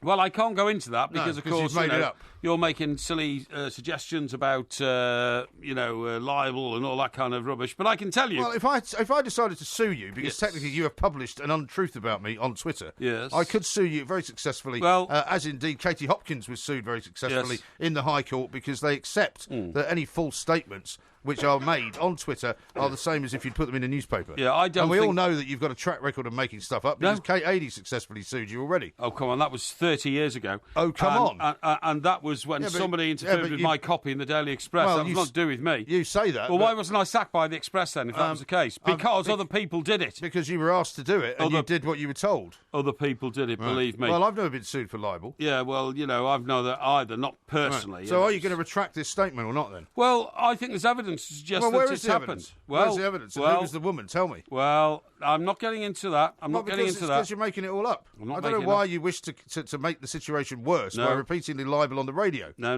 Because then I'd have to sue you on the radio as well. No. Don't worry about that. I'm not worried about it. I just don't think it's very fair that you can make some kind of completely spurious statement, which is completely and utterly untrue. Yes, at times of your life. Just because it sort of seems to suit your particular poisonous agenda. At times in your life, when you haven't been with a permanent partner, you have been a Rogerizer. On a fairly permanent basis. I've never disputed. Hang on a second. I've never disputed the fact that I've had relationships with plenty of different women in my life. But I mean, in which case, why would I tell a lie? If I had had some kind of sexual experience in a graveyard, I would probably tell you, yes, I have. No. But since I haven't, it's a complete and utter lie. It's a falsehood, and I want you to retract it. No, I think you fear blasphemous revenge. You see what I mean? What is that? Well, blasphemous revenge means damnation. I don't fear damnation. I've told you that before. I don't believe. You're the one that believes in heaven and hell. Yes. And I want you to stop lying. I know it's difficult for you, but I just want you to stop. No. I don't think it's good for you. I think it's very wrong of you to start calling me, saying that I'm telling lies. I'm not. This is information which I've gleaned over the years. Why are you not leaving it alone? Well, it's not. Everybody's seen what you're actually like. They've seen you saying what a load of old rubbish on live video. No, I didn't. They've seen it. People have seen it. They have seen it, and that is incontrovertible. I said you don't have any evidence of this, and therefore you should stop. Excuse me. I said, where do we get rid of the rubbish? As simple as that. Okay. Well, that's not what people heard. Well, I can't account for the distortion. Are we just going to... So your distortion of my life is okay? No, the distortion of sound, digital sound across the airwaves. I can't be responsible for that. Okay. All right. Okay, yeah. Well, I'm going to have you go lie down in the dark room before we speak to Sandra Lee, because I don't think she should be treated to this kind of horrendous behaviour by you, because otherwise we might have to ask her what happened that night in the Essex house. No. Best guide that you need to the last 7 days of television, what you should be watching and what you shouldn't be watching. Right now, though, this music, of course, indicates that there is only one thing that is about to happen, and that is that we're about to talk to Ms. Sandra Lee, our favourite Australian. Sandra, a very good morning to you. Welcome. G'day, chaps, and thank you for having me once again. And hello to all your lovely listeners, including David and Bill. Oh, that's very nice of you. Absolutely. Thank you very much indeed. Porky yes. doesn't like you to show favouritism to anybody else apart from him. No, that's true. Never mind. That is true, yeah. Now, I thank goodness you survived. I know you weren't necessarily up in Queensland, but you survived the cyclone, which seemed to be pretty horrendous. I kept seeing these terrible sort of satellite images of very, very green and red, condensing colours over Australia. How bad was it where you were?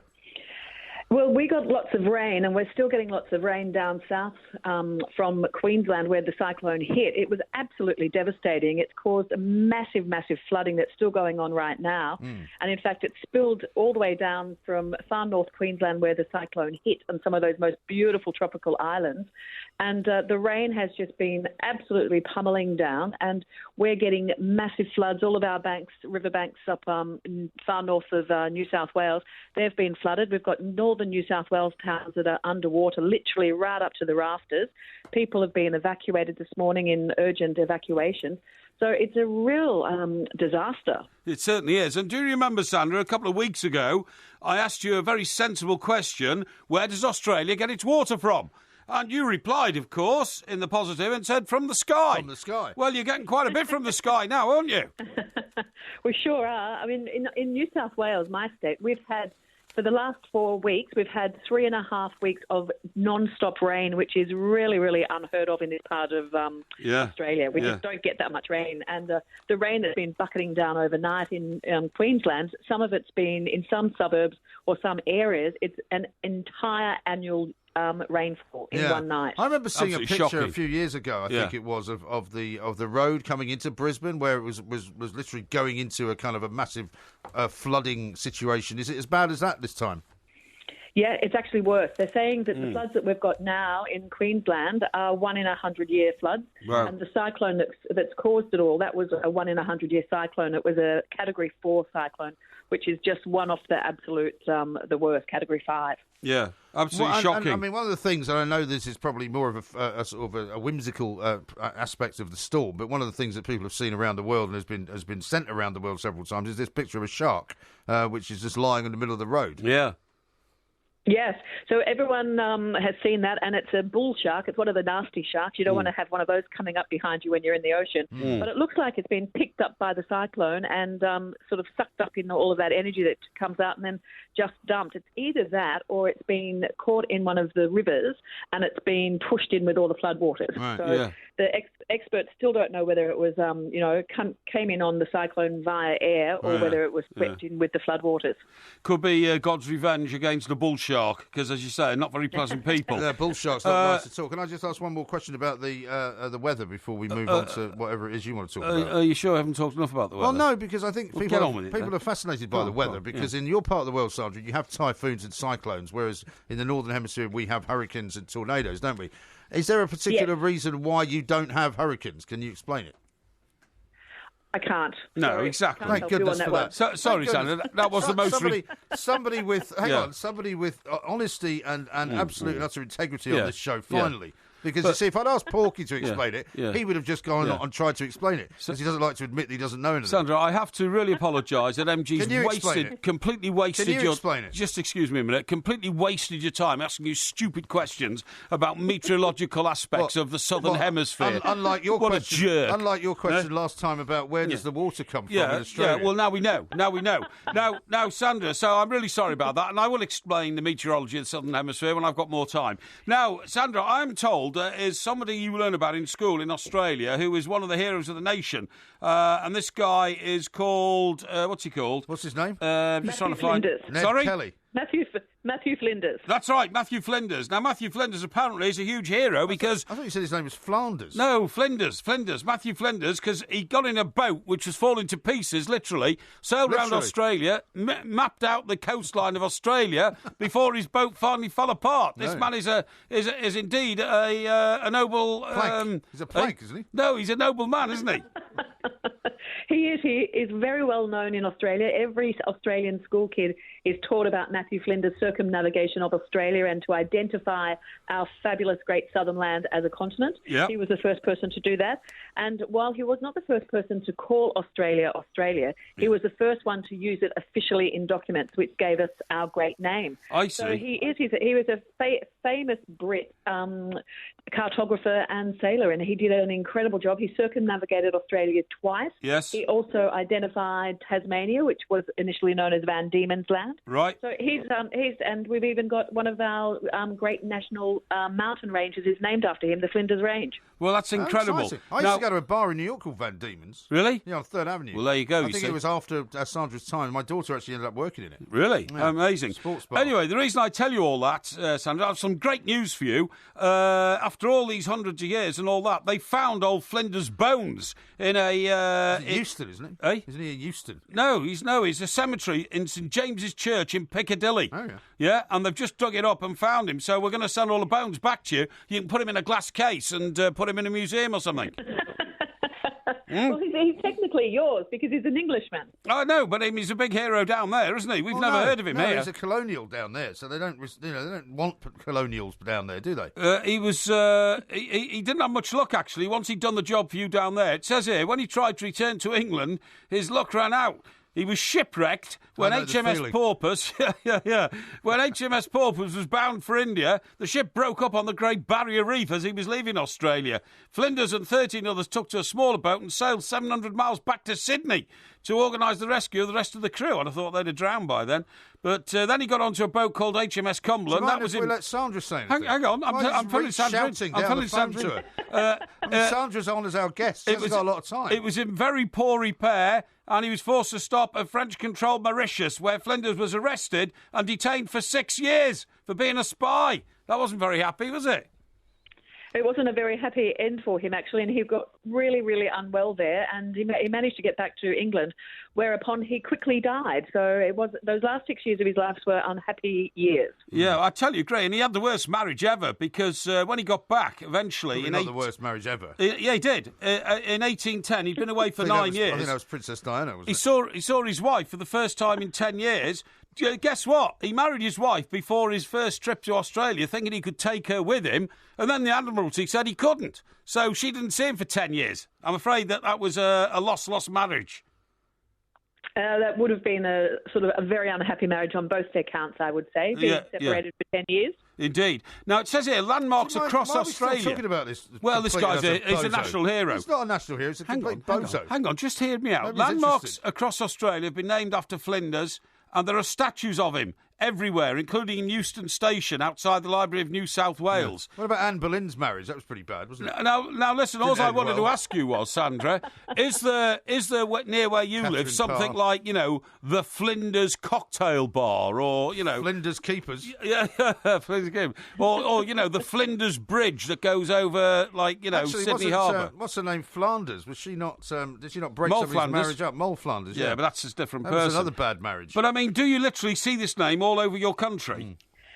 Well, we do. And you know what we do have? We've got this gorgeous little brass relief of a cat called Trim, because on one of his journeys he took a cat. Trim. Right. Yeah. He had a cat called Trim, and there is a beautiful brass statue of the cat called Trim outside of our New South Wales State Library. So wow. That's Linda's cat. So there's a statue of the cat. That's great. Yeah. I love the statue of the cat. That's a great idea. Now, let me ask you about something slightly more, shall we say, pressing than Mr. Flinders and whatever it is that's going to happen to his remains. Captain Flinders. Captain Flinders to you. Yeah. There has been a small matter of sort of political mayhem over here with Brexit. One of the reasons why everybody thinks that Brexit is a good thing is that we're going to be able to have much better trade deals with the rest of the world. How's it been dealt with down in Australia? I think it depends on which media organisation you turn to for your news. If you go to the national broadcaster and some of the lefties, they're all saying it's an absolute Brexit is a disaster. Yeah. Whereas if you talk to the more mainstream and listen to the commercial networks and the commercial TV stations, they're all saying, well, look, this is going to give us great opportunities to open up trade, and it's only going to be a good thing, and it's probably going to make our great relationships, our historic relationships, even stronger. Yeah, well, we await to see what's going on. I mean, we've now entered this rather bizarre period of 2 years to negotiate exactly which laws we're going to keep and which laws we're going to move and change and all that. So expect a visit from Theresa May any time soon, I guess. Yes, I think we will. You know what did make the news down here was that Daily Mail front page, the Legsit. Oh, yes. Somebody here suggested that Porky and I should do a similar thing for promoting our show, which I turned down. I said, what do you think we are? A pair of comedians or something? I said, we're not doing that. We're serious journalists, Yeah, we are. Serious broadcasters. Don't do that sort of thing. I never will. Right. Any sign of you coming over here this way, Sandra? Actually, yes, we're going to be over in July because I'm coming over to celebrate with my parents-in-law their 60th wedding anniversary. Oh, wow. So my husband, fantastic. Yeah, so my husband and I are coming over for 8 days in July. Oh, that's absolutely marvellous. You must try and get together if possible, if your husband can bear the idea of meeting Porky. Well, come on, that's a bit harsh, isn't it? Yeah, it must get into a bit of bladderation, I think. Yeah. And recall, some of our glorious professional days as top media people in New York. Yeah, exactly. Especially in Sandra's case. Fabulous. Yes, I do as well. All right, Sandra, have a lovely weekend. Thank you so much for talking to us. And thanks, enjoy, Sandra. Always lovely to speak to you. The fruits of the weather systems down in Australia. Porky's going to tell us exactly how the meteorological system works in Australia. I'm also going to be telling him a few home truths of some of the Facebook posts that have been made. This is TalkSport. The Two Mics, simulcast across the UK on Talk Sport and Talk Radio. Crazy, awesome. Crazy, awesome. Never stop and they never die. They just keep on popping how they multiply. This is Talk Sport. We are the Two Mics. Porkyvision coming up in the next hour. I've got loads and loads of tweets. You can tweet us, of course, at the Two Mics and at Mike Parry 8 and at IROMG. Got one here from Lindemans who says, I saw Line of Duty and fully understood the plot. Looking forward to Porkyvision and his utterly incomprehensible review of it. Yes. That seems a bit harsh. Yes. Now, I've got a very good tweet here from Eddie, who, apropos of nothing at all, has sent in the fastest wind speed not related to tornadoes ever recorded was during the passage of tropical cyclone Olivia on the 10th of April 1996, where in Barrow Island, Australia, the maximum wind gust was recorded at 408 kilometres per hour. Yes. 253 miles an hour. Can you imagine? Wow. Can't imagine standing in that. Can't imagine standing in that, no. Now, listen, do you agree with me that the sense of achievement you get in life is doing a good job properly, and that if you try in any way to sort of, gerrymander the outcome of what you've been doing, then you deserve approbation from society. Do you agree with me? Well, I don't know quite what you're getting at, to be honest. Well, what I'm getting at is a bit more specific. Yes. If I do a job, I do it properly, I do it honestly, I do it thoroughly, and then I expect the rewards for doing that job, okay? And you certainly would never augment, exaggerate, or in any way try to make out that you've done a better job than you actually have. That is exactly what I'm saying, okay? You would never do that. No, and that's how I've lived my life. Now, can you believe that some people who go and climb Everest, and there's lots of them these days, you've ever seen lot of people do, You've ever seen the trail of people at base camp in Everest? It's like a load of ants going up. Well, apparently it's so bad now that when you get to the very summit, which is quite a small piece of land, that's right, there's a queue. Yeah, for about an hour sometimes. You have to, you get all the way up there, and then you have to wait to get your picture taken. That's right. But anyway, what's happening is, because there are so many people now doing it, lots of them are coming back and saying, I've reached the summit. And so far, because of the sort of code of honour of mountaineers, you accept somebody when they said they've reached the summit. Oh, what, you mean there's no sort of independent proof? Absolutely. Really? And then they're given a certificate to say you've climbed Mount Everest and you've reached the summit, OK? But so when they come back down, they go to the summit office and say, can I have a certificate, please? Absolutely. However, the people who organise all this have now become very worried that a lot of people are pulling the wool over their eyes and, in fact, might not have reached the summit at all. Oh, they've examined some of the sort of the clothes of people who've come back and said they don't look like they've been worn at 29,000 feet. You know what I mean? Because, it is, although there are many more people doing it now than there used to be, it's still an incredibly hard thing to do. Incredibly hard thing to do. People still die on the way up and on the way down. They certainly do. But anyway, and by the way, it's coming up to April and May, which is the peak climbing season. So what the authorities are now doing is they are going to issue the climbers with a GPS device. Yes. To prevent all false claims of reaching the summit. That's a good idea. The monitors will be fitted to climbers to track their movements on the 29,000-foot mountain from next month. Right. And this has been introduced by the chief of Nepal's tourism department, Durgadutadukul, who is... Sorry, what's your problem? What's his name? His name is Durgadutadukul, and he said, you know, we're and by the way, is that just one name or is that two names? Three names: Durga, right? Duta, Dukal. Okay, yeah, okay, that makes more sense. Why do you have to mock and laugh at people's names because they're not the same as yours? It's not that; it's just the way you said it. Yeah. Anyway, the point is, you will also have to foot the cost yourself of £250 for the device. I see, now they're getting clever. Now they're getting clever. But the second reason why you've got one is because you quite rightly say sometimes people just disappear on the top of Mount Everest and never to be found. And these will actually track them if they're frozen to death, so they can bring the bodies back. Well, do you remember, I'm sure I read a story once or twice of people who had gone up to the summit and back down again. And one of the guys on their own expedition had died sort of at the second level below the summit. Yeah. But they had to leave him there. They just leave him there. Because they couldn't bring him back. Usually suspended by a rope and frozen stiff. And he was just frozen in the ice. Some bodies are found 30 years later by other climbers who are going up a particular route, you know. But the reason this is all happening is... You ever fancied climbing up there? No, never. What would you want to climb a mountain for? I just don't get it. I mean, and I've got no sympathy for people who die in the process. Well, you haven't got much sympathy for anyone, really. No, but if they want to be a mass adventurer, you know, and go up a blinking mountain... Mass adventurer? Well, that's what they are. Like mass Rogerizer. No, exactly. and climb the highest mountain in the world. That's up to them. But why other people have to risk their lives to rescue them, I've no idea. If you go up there, you go on your own. Well, I imagine... And if you get into trouble, that's hard luck. Yeah, but I mean, Everest now is a massive business, isn't it? Of course it's not just a mountain. I mean, it is a massive money-making enterprise. Yes. You're absolutely right. An Indian couple last year claimed they'd scaled the peak together, you know, so they're the most romantic couple in the world at the highest peak in the world, you know. But it was later established that they had lied, and the way they found it was using DNA tests on their clothing. Really? There are certain microbes in the air at 29,000 feet which are not there at... Well, how would they find it? How would they get their clothing, though? How would they get their hands on them? Well, they would ask them. They examine their clothing because when they come back and walk into the office and say, "Can I have my certificate, please?" And they say, "Do you have any proof? You know, do you have a picture or anything else like that?" You know, and you can doctor the pictures, by the way. I suppose you can. So that wasn't a very good idea. But they suddenly got very suspicious because they asked them to describe the ascent in the last 3,000 or 4,000 feet, and they couldn't. You know, and they checked their oxygen, aside from the obvious oxygen levels and all that kind of stuff. I mean, aside from the obvious sort of bragging rights, I suppose, and showing people the picture, I mean, it's not as if there's any great pecuniary advantage to be had saying I climbed Everest, because if you went to a publisher now and said, I want to write this great book about climbing Everest, they'd go, so what? No, but if you went to a dinner party and they said, I haven't seen you for a while, where have you been? You say, I climbed Everest. Oh, really? How far did you get up it? Oh, I got to the summit. All the way, I was standing on top of Everest, top of the world. Yeah. But I mean, so boasting at a dinner party, is that really what you want to do? Yeah, of course. Why else do people do it? Why else do people do it? Well, I don't know. That's what I'm saying. Is there some kind of, do they raise money for charity? Who was the first guy who did it? He did it on the same day the Queen was... Edmund Hillary.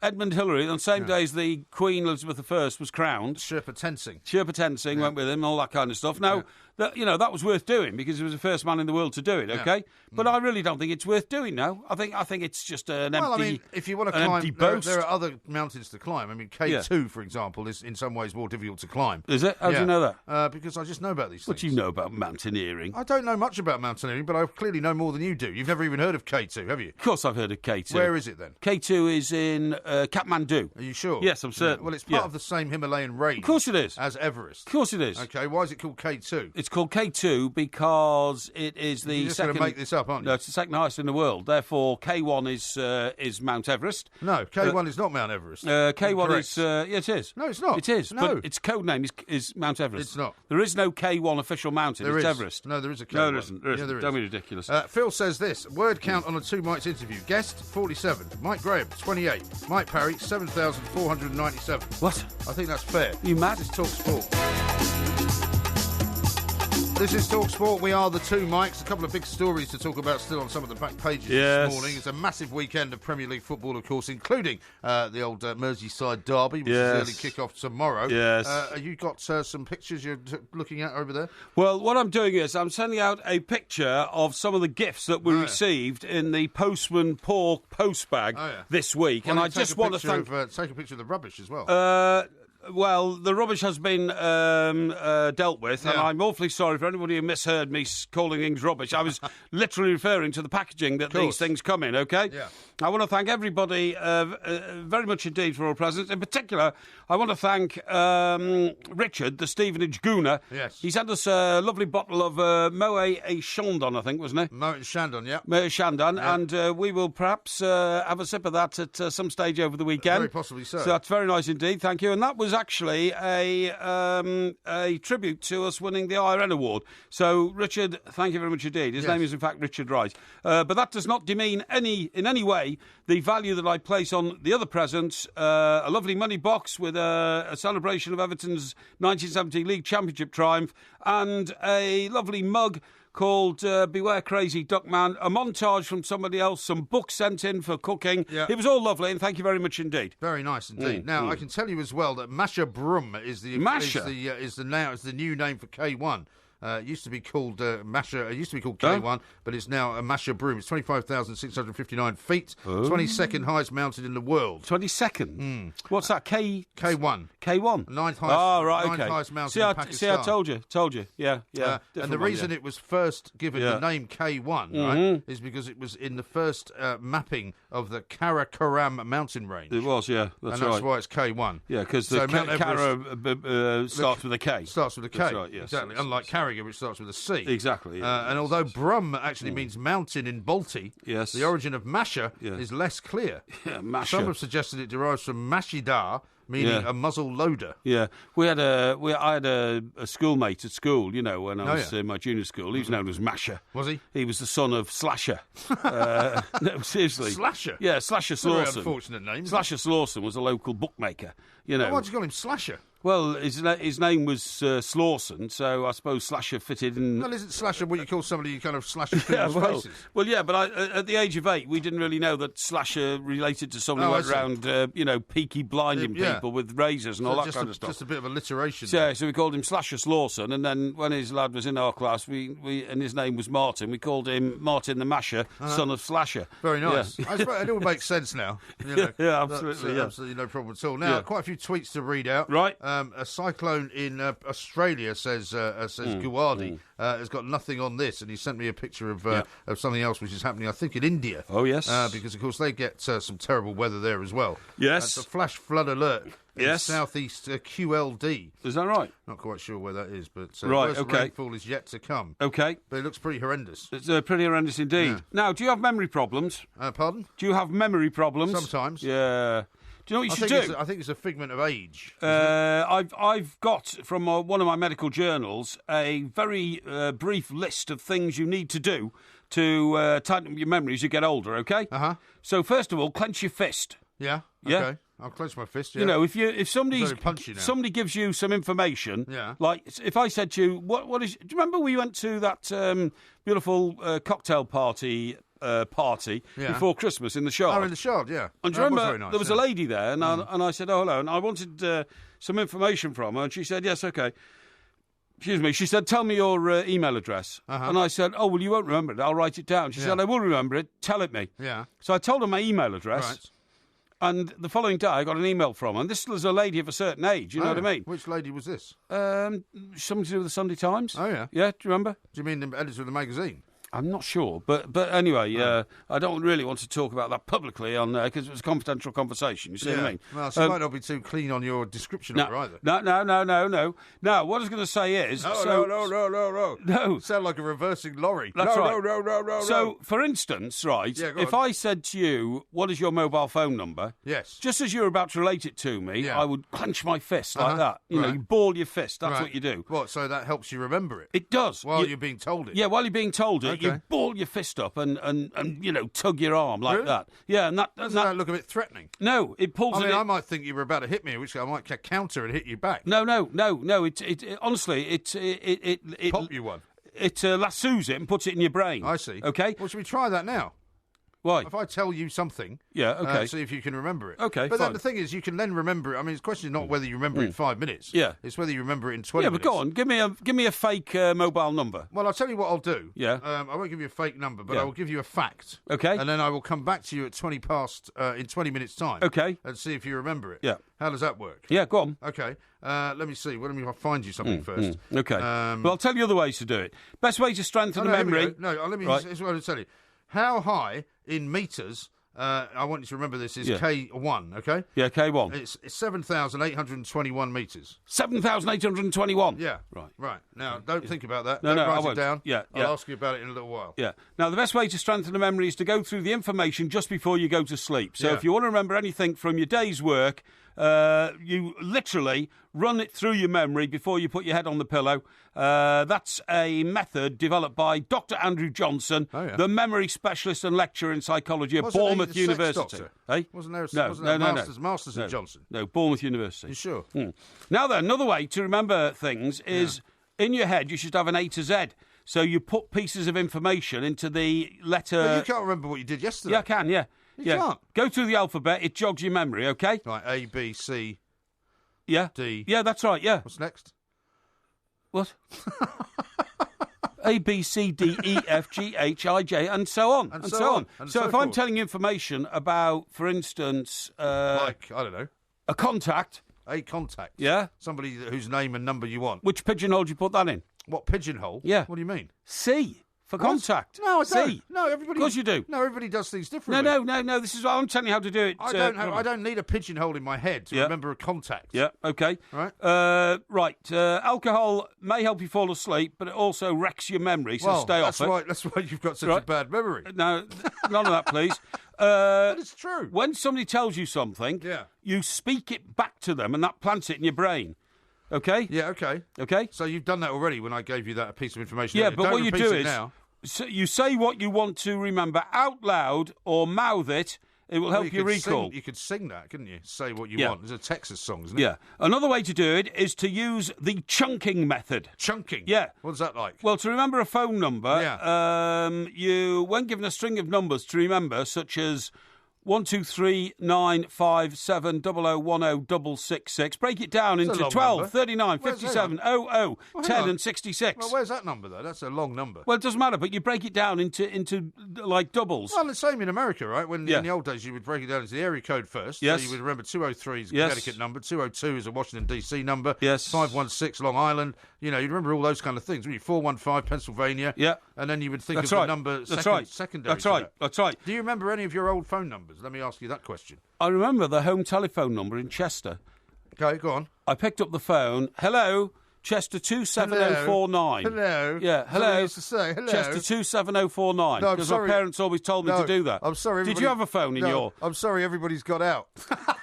Did you have a phone in your dinner? In your Hampstead flat, Yes. which didn't have any central heating? Yes, I did. It was Hampstead 2458, funnily enough. 2458. Yeah. Did you used to answer the phone and say that? I did sometimes. Yeah, exactly. Yeah. When we first had the phone, it was a shared line. Yeah, we had a party line. And I used to pick it up and listen to the woman across the road talking to her mother or something. Two guys lived next door. Oh, yeah. And they once came home and accused my mother of listening into their phone calls. Really? So they gave her quite scared. So my dad came home and threw one of them down the stairs. Did he? Yeah. Oh, right. Okay. Got tough with him. He did. Yeah. He didn't like people messing around with his wife. No, exactly. Yeah. He's quite right. Now, the other one is it went from Hampstead, by the way, which is HAM. Yes. Because it used to be letters in those days. That's it right. changed to numbers and then it became 435. Right, okay. So it was 435 2458. Oh, well, there you go. And first it was 01 435 2458. Then it changed to 021.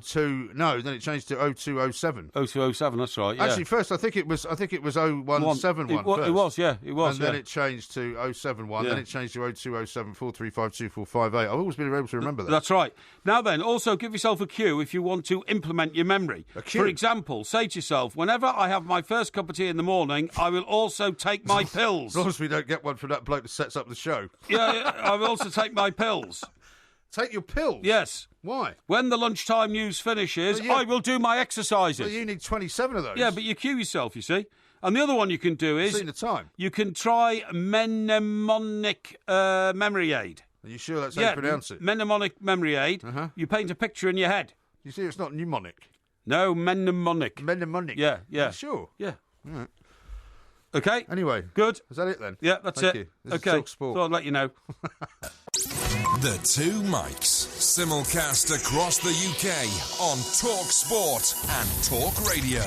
Remember, remember, remember, remember, remember, remember, remember, then, remember, then, remember, remember, remember,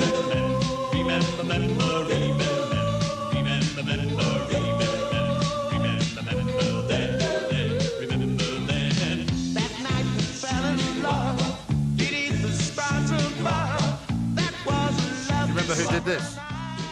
Yes, I do. Shawaddy Waddy. It does sound like that, doesn't it? Yeah. Now, Porky's got a method to improve his memory. He could play the Memory Man in any remake of the 39 Steps. Good idea. Says William. Yeah, the man who got shot on the stage because he was about to reveal what are secrets. the 39 Steps? Yes, spine secrets. Jamie says this. Porky says about techniques for remembering things, but always forgets when he makes a bad comment on the radio and backtracks. No, not me. Is that what you mean? What about Slasher's sofa, says Steve? Slasher's sofa? Yeah. Well, I don't think Slasher's got a sofa. Slasher won't be alive anymore, I'm afraid. It was a long time ago. Slasher's sofa may have disappeared with your well, that is a chair, worry. That is a worry. If he doesn't come back on Friday, I've got a problem. I think if he doesn't come back tomorrow or doesn't get in touch with you in some way, then you need to call the cops, I think. If for no other reason than to actually lodge some kind of insurance claim. Yeah. When he said Friday, he must have meant next Friday. 'Cause No. it can't mean this Friday. Why not? Well, it takes a long time, apparently, to reupholster a whole chair like that. Yeah, yeah. But hang on, if somebody was walking out of your place and it's Thursday, right? It's today this happened. Or Yes. yesterday. And you say Friday, you don't usually mean a week on Friday, you mean Friday, as in Well, you'd tomorrow. say tomorrow then, wouldn't you? Because I forgot it was Thursday, actually, when he was doing it. I mean, I was a bit banjaxed as to why he was running off with my chair. So, I wasn't paying much attention to the day. Yeah, no, I know, but I would have Yeah. thought if he's saying Yeah. Friday, he means this Friday. Yeah, Because otherwise he'd say, I'll bring it back in a week, wouldn't he? I don't know. I nearly didn't make it in Yeah. here tonight again, Why? because I had to park my car on Sunday night. Oh, yes. In the underground secure car parking area. Yes. Which has the sliding wrought iron door. Yeah. And I went in to move it today for the first time because I hadn't used it during the week. And of course the gate's shut behind me and it wouldn't open again. Wouldn't open. It happened to me like a couple of summers ago. Yes, I And do, thought, yeah. I'm not be able to get out of here because there's no other way out. Mind you had the old wreck in those days, so you could have actually driven the old wreck into the gate. I don't think so. No, it would have crumpled. The gate is a very hard iron gate. Yeah, right. which slides the whole length. It's very big. Yes. And there's no way you can burst through it. I can understand that. So I was a bit concerned, but then bizarrely, because when I took it to get a new battery, they said no, it doesn't need a new battery. It's fine. But it's obviously one of these things. It's just temperamental. Sure. And they can't make me another one with the same exact frequency. Yes. Because I don't know how to do that. Yes. So I just have to hope whenever I use it that it's going to be able to be okay. So I pressed it about 3 or 4 more times, and then about the sixth or seventh time I hit it, it opened. It actually opened, yeah, good. But it's weird, isn't it? Good, very weird indeed. I don't know what the answer is for that. Now, listen, there are parts of this country where all these crazy birds are now flying around, like not parrots, but what are they called? Parakeets. Parakeets, that's right, yeah. And do you know what? Scientists have been studying them, and they've now worked out parrot language. So, for instance, listen to this. Yeah. Wah, wah, wah, wah, wah, wacky. Right? Sounds like something from The Hacker. No, it's wah, wah, wah, wah, wah, wacky. Yeah. That is the sound of a parrot inviting all his mates to come out and play. Really? And they're called Kia parrots. Kia parrots? Yeah, and they have a parrot party. And what happens is they will come out and you will see them performing aerial acrobatics, just like an air display team type thing.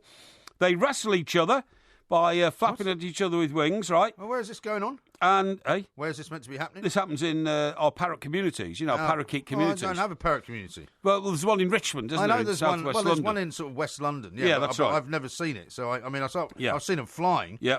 But I haven't seen them actually doing anything. They even, when they get mischievous, start picking up stones and throwing them at each other. They throw stones at each other, yeah. How? Yeah, the parakeets. How? They pick them up in their beaks or their claws and they throw them at other birds.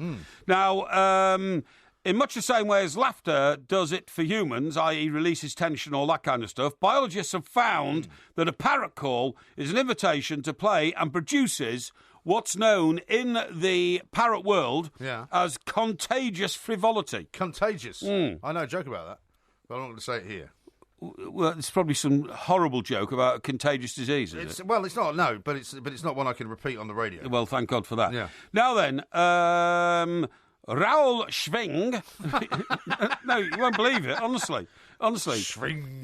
No, it's Schwing. Is that from Wayne's World? No, Raoul Schwing, and honestly, he's a researcher in birds, but his name is literally spelt S-C-H, and then wing, Schwing. right? That's wing. a great name for a bird man. Yeah, exactly. Raoul Schwing. Schwing. Who's from the Masurley Research Institute in Vienna. The which? The Masurley Research Institute in Vienna, which is in Austria. It is indeed. Discovered the call while studying bird vocalisations around the world. Bird vocalisation? Yep. Well, there we are. He says that only mammals seem to have a play call that would induce other members of the group to frolic together. But when Dr. Schwing played the parrot call... Presumably all birds have a variety of calls, don't they? No. They must do.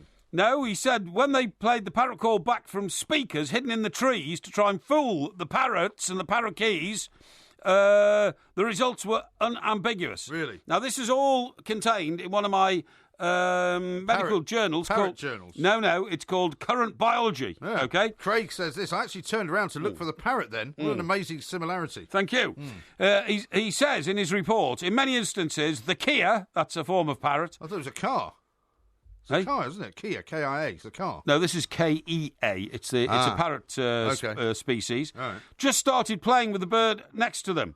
If they were on their own, they weren't discouraged. They just took off and did aerial acrobatics, or in one case, a juvenile parrot picked up a rock and threw it at another one. See, that's a bit worrying, that. I'd worry about that. Well, it says understanding why would first involve working out why animals play at all. Biologists define play as behaviour that wastes energy without any obvious immediate purpose. The Kia parrot is originally from New Zealand, and they do a lot of it there. Do they? They lie on the back like a cat and invite another Kia to wrestle them. They will toss rocks back and forth at each other. Dr. Schwing said sometimes they tease each other, sneaking up and surprising another Kia by jumping on his head. Well, they're very intelligent, aren't they, parrots? Yes. Wouldn't you say? The doctor says this is about bonding. The parrots are almost never violent with each other, so they don't have a pecking order for deciding who gets food first. Hierarchies make it a lot easier to organise social groups. So in lieu of aggression, they have play behaviour, which is great. And if the human beings could exist like that, we wouldn't have wars, would we? Well, I suppose there is some truth to that. Yeah. Jamie says this, to remember things, clench your fist and cue things up. I think Porky's lost his memory and is trying to describe snooker. No. Not at all. And David says, I'm not a pro, but the fist clenching whilst remembering a number is probably down to provoking anger. Yes. Emotion equals strong memory. I thought you were going to ask me to remember that number about now. Well, I will do, yeah. Yeah. Have you written it down? No. Because you shouldn't. No, I didn't write it down. Do you remember it? Yes. What is it? 7,487. Incorrect. No. What was it? It's 7,821. So, no, it's not. It No, is. it was. You've changed it. I haven't changed it. 7,487. It was 7,821. Yeah, well, you say so. Well, You say I've got so. it written down. Yeah, I don't believe that. Well, you Sorry. got it wrong. No. So it doesn't work, does it? Yeah, of course it works. It's just that I didn't fully clench my fist at the time because I've do you want to try concentrated on something other else? things. Yeah, go on, yeah. Do you want me to give you another fact? Yeah, go on, yeah. All right, hang on a second. Let's see what we can do. How Let's about have a fact. K2, okay? K2, yeah. K2. What does... the local name of K2 is Chogori. Yeah, okay. Which means in the Balti language, the king of the mountains. Right, okay. So I'm going to ask you about that. Okay. So that's what is K2's local name. Here you go. Choggery, the Yeah. king of the mountains. That's it. Choggery, That's it. the king of the mountains. Ball your fist and say Choggery, king of the mountains. Quite. I won't forget that. No, I'm sure you won't. No. All right. Well, we'll come back to that later. Yeah, okay. When we can. I'm just about to put out a picture of some of the gifts that people have sent us tonight. I'm so grateful to you. What about Thank the you very rubbish? much indeed. Hey? What about the rubbish? Well, the rubbish will be disposed of by the rubbish collectors, the cleaners and all that kind of stuff. there's a lot of rubbish to be taken pictures of as well, if you wish. Well, I'm not taking pictures of rubbish, am I? I'm taking pictures of the wonderful gifts that people have sent us and so kindly, prevailed upon our ambience, I suppose, to express their delight at what comes out of their radios. Okay. Ben says this, I think I know the contagious joke you mean, MG, and he says, and by the way, QLD is an abbreviation for the state of Queensland, which is what I was not sure about earlier. What was that? QLD. Well, somebody had sent us a video about the terrible weather and the flooding. Oh, I see. Yeah, QLD. So QLD is an abbreviation for the state of Queensland, which I suppose makes absolute sense. I understand exactly what you're talking about. Now, man. are you ready to do some Porky Vision? Definitely. You're going to talk about Broad Church. Broad Church, definitely. Anything else? Line of Duty. Line of Duty. And I'm going to update people on Coronation Street. Okay. And a bit of... What did I see today? Yeah. A bit of... I know, The Persuaders. The Persuaders? Persuaders. What, with Roger Moore? And Tony Curtis. Tony Curtis. Brilliant. Yeah, it was a good show. Yeah. Though. This is Talk Sport.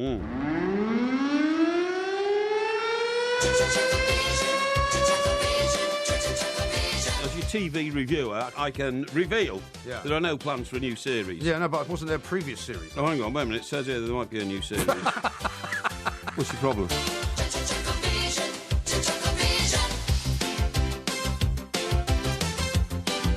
Lots of people logging onto Facebook to have a look at the Porky quiz from yesterday. Yes, we can also tell you that if you go back on there, on the Two Mics page, you will find Postman Pork from earlier on. Yes. Right now, though, it's time for Porky Vision, which, of course, is the TV review that everybody's been waiting for. Absolutely. A little bit later than normal this week, but off you go. Yeah, now then, let me see, Old Broadchurch, right? Yes. Now, the terrible insult was levelled against the victim, Julie Hesmondula, you know? The one I keep telling you about. Hesmondula, yes. And what happens is, it's revealed that the plot about her rape is complicated because she's already admitted to the police that on the morning of the rape, she'd actually had consensual sex with another man in her own bed at her own home. Yes. So this, of course, complicated the issue because it meant that the DNA was being taken out from two people, one the rapist and one the consensual guy. And did she not say it originally that she did it, she was somebody she met online, but it turns out that's not true, doesn't it? No, what happened is, and this is incredible, is that the person she was having sex with was the husband of her best friend. Yes. And, in fact, the woman who was the hostess at the party. Right. So she goes along to the party, and we've seen flashbacks to the party where she looks terribly confident and quite bubbly and nicely dressed and exuberant and having a drink and outside having a cigarette and all that, you know. She's been confiding in her friend ever since the rape, and her friend's been confiding in her. Then she has to go into the friend's house and say, look, I've got something to tell you, and has to admit this to her, her best friend, that she's had sex with her husband on the morning of the rape. Do you know what her friend says? What does her friend say? Sneeringly, of all the women at that party, why did anybody choose to rape you? Yeah, and what she meant by that was... that, isn't it? Huh? Shocking thing to say. And what she meant was, in the cruelest sort of way, you know, you're very plain, you know, if not ugly. And if a man was going to, you know, put his life on the line for sexual gratification, don't you think he'd choose somebody better than you? Yes. Or better looking than you? Yes. And then she has a crisis of confidence, wants to know if she's good looking, why did her husband stray? So she goes and speaks to Lenny Henry, who's the boss of the garden centre. He's not playing himself, obviously. No, not playing himself, no. He's the boss of the garden centre that she works at, right? And this is rather a strange twist. She says to Lenny Henry, who's not playing Lenny Henry, playing the boss of the garden centre. Yeah. I don't know what his name is. Right. And he says, and she says to him, would you have sex with me? And he said, what? You know, now? And she said, no, you idiot. You know, do you find me attractive? And he said, well, yeah, of course, you're a very attractive woman. And he says, why? And then she tells him that her friend, Julie Hesmondula, the rape victim, has had sex with her husband on the morning of the rape. So do you know what Lenny Henry does? What does he do? He then gets up from the table where they're sitting having a cup of coffee at the garden centre and walks a short distance to the garage where her husband works and owns and then smashes his face in for some unknown reason. Do you know, I saw that on Monday night. Did you? And I wasn't sure exactly why he was doing that, but now I know. Yeah, because he feels that he's let his wife down. It's still quite hard to follow, though, isn't it? Why one man would get involved with what's it going to do with him? The marital... Yeah, exactly. Marital affairs as one of his employees. I've no idea. Well, funny enough, before I saw the latest episode, somebody said it's now become so complicated that they can't follow it. And I usually get lost in these complications, which I'll tell you about in a second. But I found this very easy to follow so far. Okay. I'm finding every bit of the plot, unfolding quite dramatically, but in line with my own thoughts. I don't like the fact it's on a Monday night. Why? Because it's not a good night for me to watch TV. Why? Well, it's just not a good night. You don't like it? No, I prefer it to be on at the weekends, because that's generally, if I'm watching anything, then I'll watch it at the weekend. Really? Is that right? Yeah, Monday's not a good night for me. Ooh, okay. Now then, so that goes on, and we're still no clearer to knowing who it is. There's a very, very weird taxi driver guy who's married to a woman who he treats abysmally, but she knows he treats her abysmally, and he goes around Rogerising all the other women who are passengers in his taxi and all this kind of stuff. Husband? No, it's not. He's one of the suspects, because he was taking people up to the party that night, you see what I mean? I see. And he's now trying to blackmail one of the guests because he says that in his taxi, as he passed up the driveway one night, he saw one of the other guys having sex with somebody else. It's all happening, isn't it? Oh, it's all happening, honestly. The Rogerisation factor is huge in Broadchurch, I have to say. Well, funny enough, I'm going to go down to Dorset relatively soon. Are you? And I was thinking whether to pop into West Bay, which is where they filmed. Jurassic Coast? Yeah, but the actual town itself. Yeah, you West know where Bay, they had the football match on the beach? Oh, yes. That's West Bay. That's West Bay. But the trouble is, it's become now a bit of a shrine for people who like the show. Why are you repeating everything I say? Well, because I'm agreeing with you. Okay. Anyway, let's You're turn not to... clenching your fist or anything, are you? No, right. No. Let's turn to... What I was going to say was that a lot of people started going there, but so I don't think I will now. A lot of people are posing on the tops of the cliffs and putting their lives at risk because the cliffs could crumble. They could. Yeah, anyway, Line of Duty is brilliant. You see, I've not seen that. But you see, what you've got to do is, this is the first series I've seen because the previous two series were on BBC Two. Oh, right. And this is the first one on BBC One. Okay. So that's mainline Is viewing it on the now. iPlayer, maybe? Can you watch it on the iPlayer? Well, you get it in box sets, I think. Okay. You can get it in box sets. Anyway, the point is, I didn't understand until halfway through that it's all about a unit of the police force, which is the anti-corruption unit. Anti-corruption unit, yes. I thought they were just ordinary coppers investigating a crime. So I couldn't work out why there seemed to be so much tension between all the police officers in the same room. Are they in plain clothes? They're all in plain clothes, but what's happening is that one set of police officers are pointing the finger at other police officers, you see? Right. But where it gets complicated is that the woman who's really top cop there, her name's Theani somebody in real life, isn't it? Theani? It's not Tandy, is it? Tandy? Tandy Newton, maybe? Tandy Newton. Theani Newton. Yeah, something like that. Yeah, eh? The girl was in a Bond film. She's in a Bond film, I think, yeah. But she's not the one who's in, that 3-part series about the architects recently. That's the other one, Vicky somebody. She's very good. What, the one? Oh, the one about the replacement? Yeah, that's right. Yeah. She's very good. She was the replacement. She's very good. Does she play a crazy woman in this as well? No, she plays actually, highly intelligent straight woman. But anyway, what's happening Highly intelligent straight woman? Yes. Well, you say that as though that's rare. No, I meant not. I don't mean sexual preferences. I mean she's not bonkers. You know what I mean? Yeah, right. She's normal intelligence. So what happens is bonkers could be mad as well. Anyway, never mind. What happens is the villain in this one is a bloke who is a forensic expert, but he's an obsessive, right? Obsessive. Right. And so he keeps going to all the senior officers and saying, look, I've got some great forensic evidence, and they keep yawning and saying, it's very interesting, thanks a lot, get lost and all that kind of stuff. So he clearly wants to take his revenge on these officers because they're not paying enough attention to what he thinks is his genius. Oh, I see. Now, the bloke who plays this is the guy who was chief counsel to the East India Company. Oh, yeah. In, what was that called? In that show with the guy Tom Hendy. Tom Hendy. Tom, what's his name? Tom Hardy. Tom Hardy, that's him, yeah. What was that show called? Taboo. Yeah, you remember the guy who was the chief counsel to East India Company who kept going around threatening people in legalese terms? No, I remember the guy... pasty-faced guy. No, I remember the guy who was the sort of the mogul, the East India Company mogul. No, not him. That's Jonathan Price. Jonathan Price, yeah. No, this guy was clerk to the East India Company. He kept going to meetings with the government and being the middleman, maybe, yeah. with the pudgy face. I remember the king with the very pasty face. No, the king had gout and all that kind of stuff. State. No, this guy was the real fixer and mixer for the East India Company. Oh, was he? Right. Okay. All right. So he's anyway, now this forensic expert, quite sinister. And he gets fed up with people ignoring what he thinks is brilliant. Now, you've got to work out here, he starts putting the finger on a senior officer by saying that she's got her forensic evidence wrong and he's got it right. And she gets so upset. This is old Theandy, right? She gets so upset. Tandy? Yeah, Tandy. Yeah. She goes round to his house and she says, look, you've got to stop interfering in my case. And he says, but I'm a forensics expert. And if you don't take any notice of, what I'm producing, I have to take it elsewhere, and show the people. Right. Because he does extreme things like, he measures people's feet and all that kind of stuff. Feet? Yeah, size of them. Why? To see if they can match, What, like footprints, you mean? Yeah, but they're not footprints. They're like images, you know what I mean? He heightens images and that sort of stuff. Like, like, for instance, the dust particles off the bottom of a shoe. Oh, I see. Or something like that, right. You know what I mean? Yeah. He's got really, really special machinery for that. Yeah, but he's got really, really forensic, forensic. You see what I mean? Yeah. And he doesn't think anybody's taking enough notice. So she goes round. And by the way, it doesn't sound like they've got enough to do. These police. Yeah, I've got enough to do.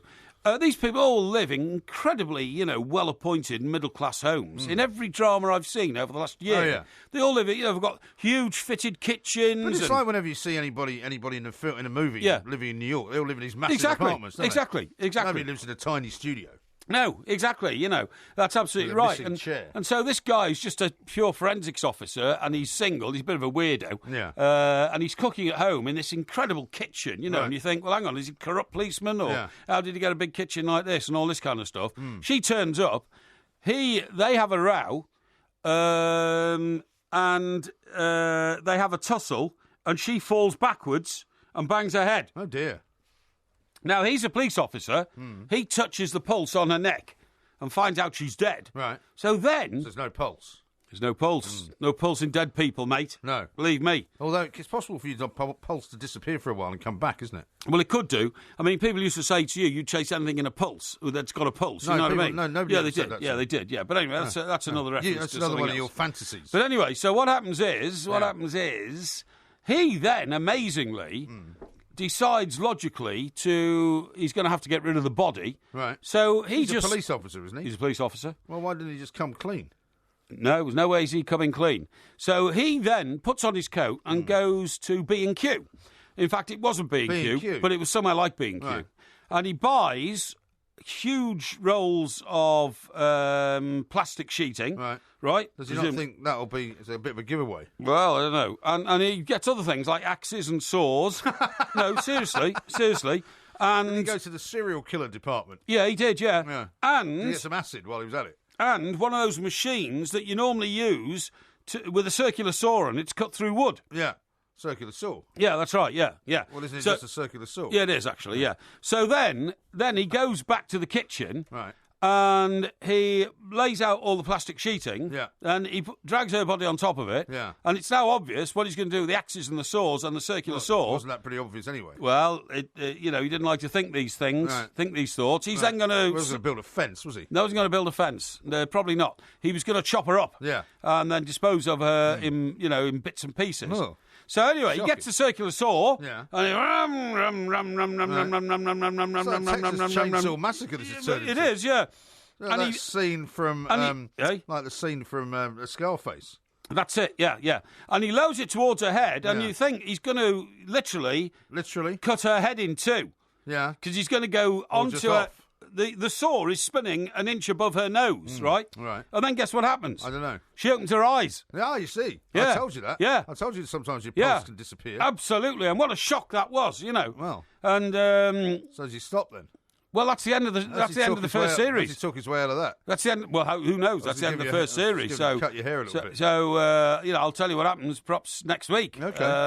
And fill you in. Exciting. Very good. Well, there we are. And as for Coronation Street, we've got time for that now. Old Rosie model back from LA, sort of brunette with such a plume. It's unbelievable. A plume. She's incredible. Okay. Incredible. Excellent. Well, I'll look forward to that. Big wide eyes, which are constantly full of shock and awe. You know what I mean? Really? She's brilliant. Are you sure it's not Love Botox? Hey? You sure it's not Botox? Well, it might be a bit of Botox. No, I don't know. I can't speak for her, but Shock she's a and great awe. actress, I have to say. Okay. That was Porky Vision. More next week. Porky Vision.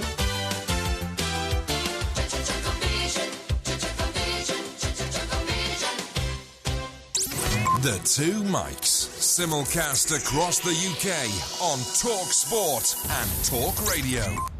Today you and I are not the same. You say you like the sun, I like the rain. So before we go do it all again, you better catch your own train. Now, we're going to be back on the warm-up tomorrow from 11 o'clock, of course, ahead of the big Merseyside derby. You're going to be nervous, aren't you? Well, the Merseyside derby starts off now before we come off air. That's what I mean. But you'll probably be a bit nervous, won't you? Yeah, you might be a bit more aggressive than usual. I'll be out of here like Grease Lightning and find somewhere where I can watch it. Well, you won't have to go far. Well, you can always head to Waterloo. Now, I've got a couple of quick birthdays for you to address. The first is from Nick, who says, fingers crossed I'll get a Martin O'Neill 50th birthday mentioned on the podcast today. Oh, yeah? That's the name. His name is Nick. He'd asked earlier if he would do a happy birthday to him in your best Martin O'Neill impersonation. What's it? He's 50th? He's 50, yeah. His name's Nick. Okay. I'm telling you. Isn't that Brendan Rodgers? It's a bit of both, really. Oh, okay. Yeah. I have to say... What's this guy's name? His name's Nick. Right. I have to say, Nick is superb. He is one of the most brilliant performers I have ever seen. I could have asked more from that boy. That's very good. Now, Graham says... And he's 50. Can you wish my son Connor a happy 9th birthday tonight? He loves the show. He says he's and the banter, and £10 is en route, he says. Okay. So you started that. People now think they have to send in 10 quid. They certainly do, but of course they don't. Yeah, please send the 10 quid in. No, don't ask for it. Send It's in against cash. the rules. You can't ask Then for we it. put it across the bar at the King's Head. No, you can't ask for that. And what's his name? Connor. His son's Connor. Happy 9th birthday. Connor, I want to wish you a very happy 9th birthday, my boy. You're only 1 year away from 10. That's double figures. Well done. And 3 years after that, you'll be a teenager. Yeah. So life is galloping up. Indeed. Now, here's another one from Mark, who says, please wish my son Ronnie a happy 11th birthday. We are driving to Euro Disney, and we are big fans. OK, Euro Disney at this time of night, driving to south of Calais. That's right. People drive at this time of night. Yeah, that's great. It's easy to Sorry, get what's around. this chap's name? The little boy's name is Ron. Well, he's not little, he's 11. Right. Ronnie. Ronnie. Yeah. Well, Ronnie, if you're listening, listening. Very, very happy 11th birthday, my boy. I hope you have a great time, and I hope you have a great time at Disney. While we're reading out messages, I've got a message here from an old colleague, James Brown. He says, hi guys, Spofford Castle, which you mentioned earlier, because it was we got a correspondence there in Postman Pork. Some of the Postman Pork stuff came from there. That's right. He says Spofford Castle was a typical school trip for primary school kids from Leeds. Oh yeah. So I assume that James has been there. Which bizarrely is not young man. the case for Leeds Castle, because that's in Kent. That's in Kent, and it's got a drawbridge. It has got a drawbridge. It's got a moat around it. Anyway, James, good to hear from you, and presumably the amnesia. He was on... no, it's not amnesia. What is it when you can't sleep? Insomnia. The insomnia problem's not getting any better. Well, you might just want to be awake to listen to the show. Well, that's true. Now, do you remember the memory test we gave you a bit earlier? Yes. To ask you how high is K1? Yes. Or K2? Yes. Do you remember what the second one was? Yes. It was to give you the local name of K2. Yes. Tell us what it is in Balti. It's Chakora, the king of the mountains. What's your problem? It's not Chakora. It is Chakora. It's not Chakora. It's Chakori. Well, that's Chakora, the king of the mountains. Chakora is like Pakora, P-A-K-O-R-A. I got the king of the mountains back, right? Well, the king of the mountains bit you got, yes, but it's Choggery.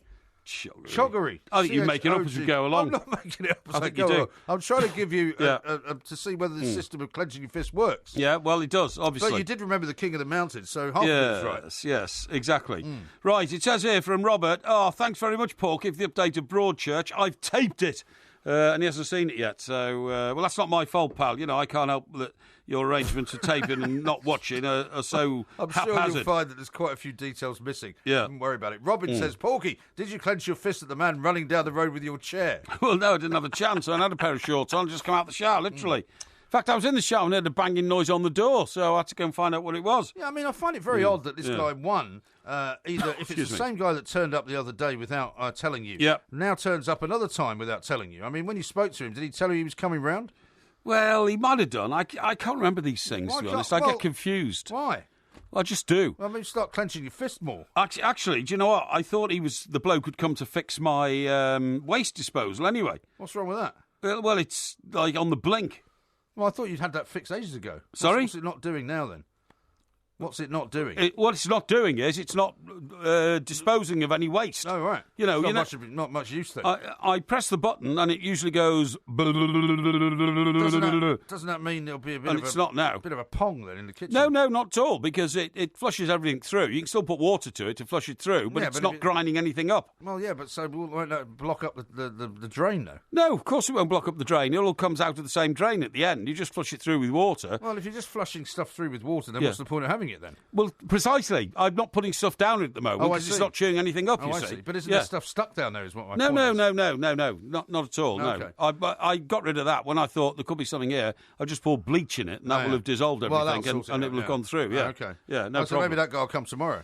Yeah, I hope well, if so. he starts Yeah. unscrewing it and he leaves with it, you'll know that there's somebody trying to create another apartment somewhere down the road with all your stuff. I think you're absolutely right. Now, yeah. one story we haven't touched on yet, because it's going to be very big news next week, is the Masters, right? A story on the back page of one of the papers today saying Tiger Woods' name appeared on the Masters interview schedule last night, fueling speculation he will be in the field at Augusta next week. And if you remember, we spoke about how this was unlikely to be the case, because Bob Bubka has said that even his own people are saying he's not really ready. Yes. He probably won't want to play in it unless he can actually play in a significant manner. Yes. So watch this space is what I'm saying. I totally agree. I totally agree. Yeah. Now, how about this from Trevor, who says, yet another name for K2 is Mount Goodwin Austin, named after the first two guys to reach its summit. Is it really?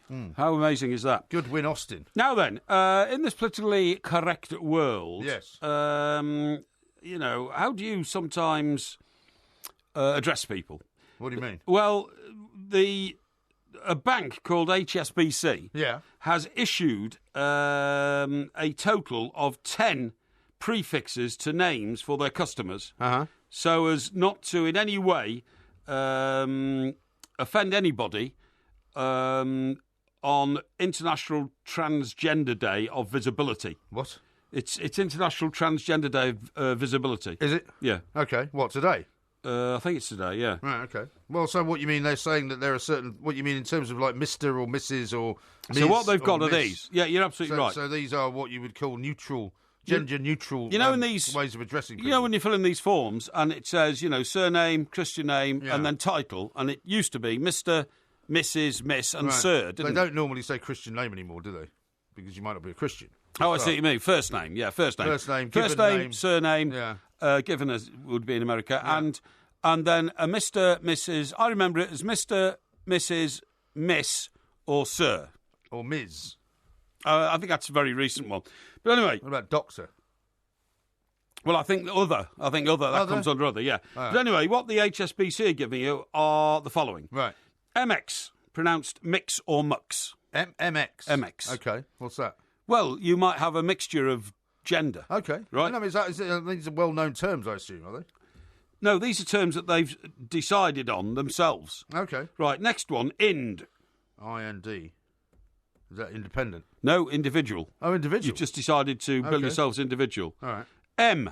M. Is that if you're head of the Bond organisation? No, it's MI5. It says an international title for anybody. M. I quite like that. Yeah. That's what they do in France, isn't it? Monsieur is shortened to M, I believe. Yeah, is it? Yeah, okay. I think so. Yeah, it is, I suppose, in writing, yeah. MISC. MISC? Abbreviation of miscellaneous. MISC? Yes. Okay. MRE. MRE. What, as in gold, frankincense and? No, just MRE. MRE. And that means you wish to remain mysterious. Seriously. Excellent. Seriously, as to how you define yourself. Are these followed by your surname, generally? Then? Yes, that's right, yeah. So it'd be MRE Graham. Yes, that's right. Sounds like Mari Graham. And you're not indicating to anybody exactly what your gender is or how you feel you should be represented. You are mysterious. Okay. Right, next one, MSR, MSR, which is a combination of Miss and Sir. Okay. MYR, MYR, as opposed to the previous one, MRE. Yeah. MYR. A chosen definition for anybody who wants to use it. Okay. But no other explanation. How is anyone going to know that these are these going to be on forms or something? Is that the point? You can fill them in on an HSBC form, and these are given as acceptable pre-names. But do you know what I've found pronouns. Most recently when I've had any dealings with people on the phone? Is when you ring them up, they say to you, would you like me to call you Michael or Mr. Graham? Yeah, that's right, yeah. And I always say, I don't really mind. Yeah, actually. Exactly, yeah. Well, then they don't know what to do. No, I know. Because they want you to tell them what you want to be called. I know. And, so presumably if you're at HSBC, you will then have to ask people, would you like to be known as one of these? That's right, yes, definitely. And you have to run through them all. And, how long is that going to take on your 0345 number? Here's 3 more left. PR. PR. Short for person. Okay, I thought So public relations. So person, Parry. Yeah. S-A-I, pronounced Sai. Sai? No Like explanation. That blogger. Like the blogger, yeah. And the last one, Ser, S-E-R. Ser. Pronounced Ser. Okay. Okay? Right. No explanation as to what that's for. Okay. Well, Okay. what a good place to end the show. Yeah. Thank you very much indeed. Exactly. See you later. Yes. Talk Sport. Yes. Look at the light! Don't forget to follow the Two Mics at the Two Mics on Twitter and on YouTube. Just look for Two Mics TV. Wah, wah, wah, wah, wah, wacky. Wah, wah, wah, wah, wah, wacky. Yeah. That is the sound of a parrot inviting all his mates to come out and play. Really? And they're called Kia parrots. Kia parrots? Yeah, and they have a parrot party.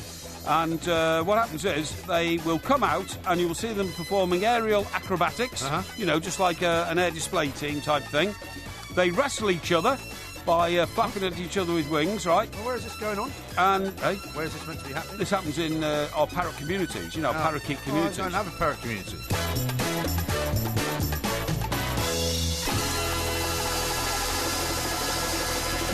To everybody, it's like you're addicted to opening stuff. Well, here we go. I've never seen anything like it. Is, believe it or not, a free pass to a nursing home. I'm not sure why anybody sent me one of these. If you love the Two Mics podcast, you'll love the live show. Weekday overnights from 1am on DAB Digital Radio and 1089 and 1053 AM and via the TalkSport app. TalkSport, your Premier League station with exclusive commentaries every weekend. What an absolute corker! TalkSport. See you, Jimmy. Do you want a square go? You want a square go? I'm Not telling you, square go. MG. I'm telling MG. I tell you, I'm fed up with you. Come on, you want a square go? A square go. You want a square go? Aye, let's do it. Come on, come on. Let's do it.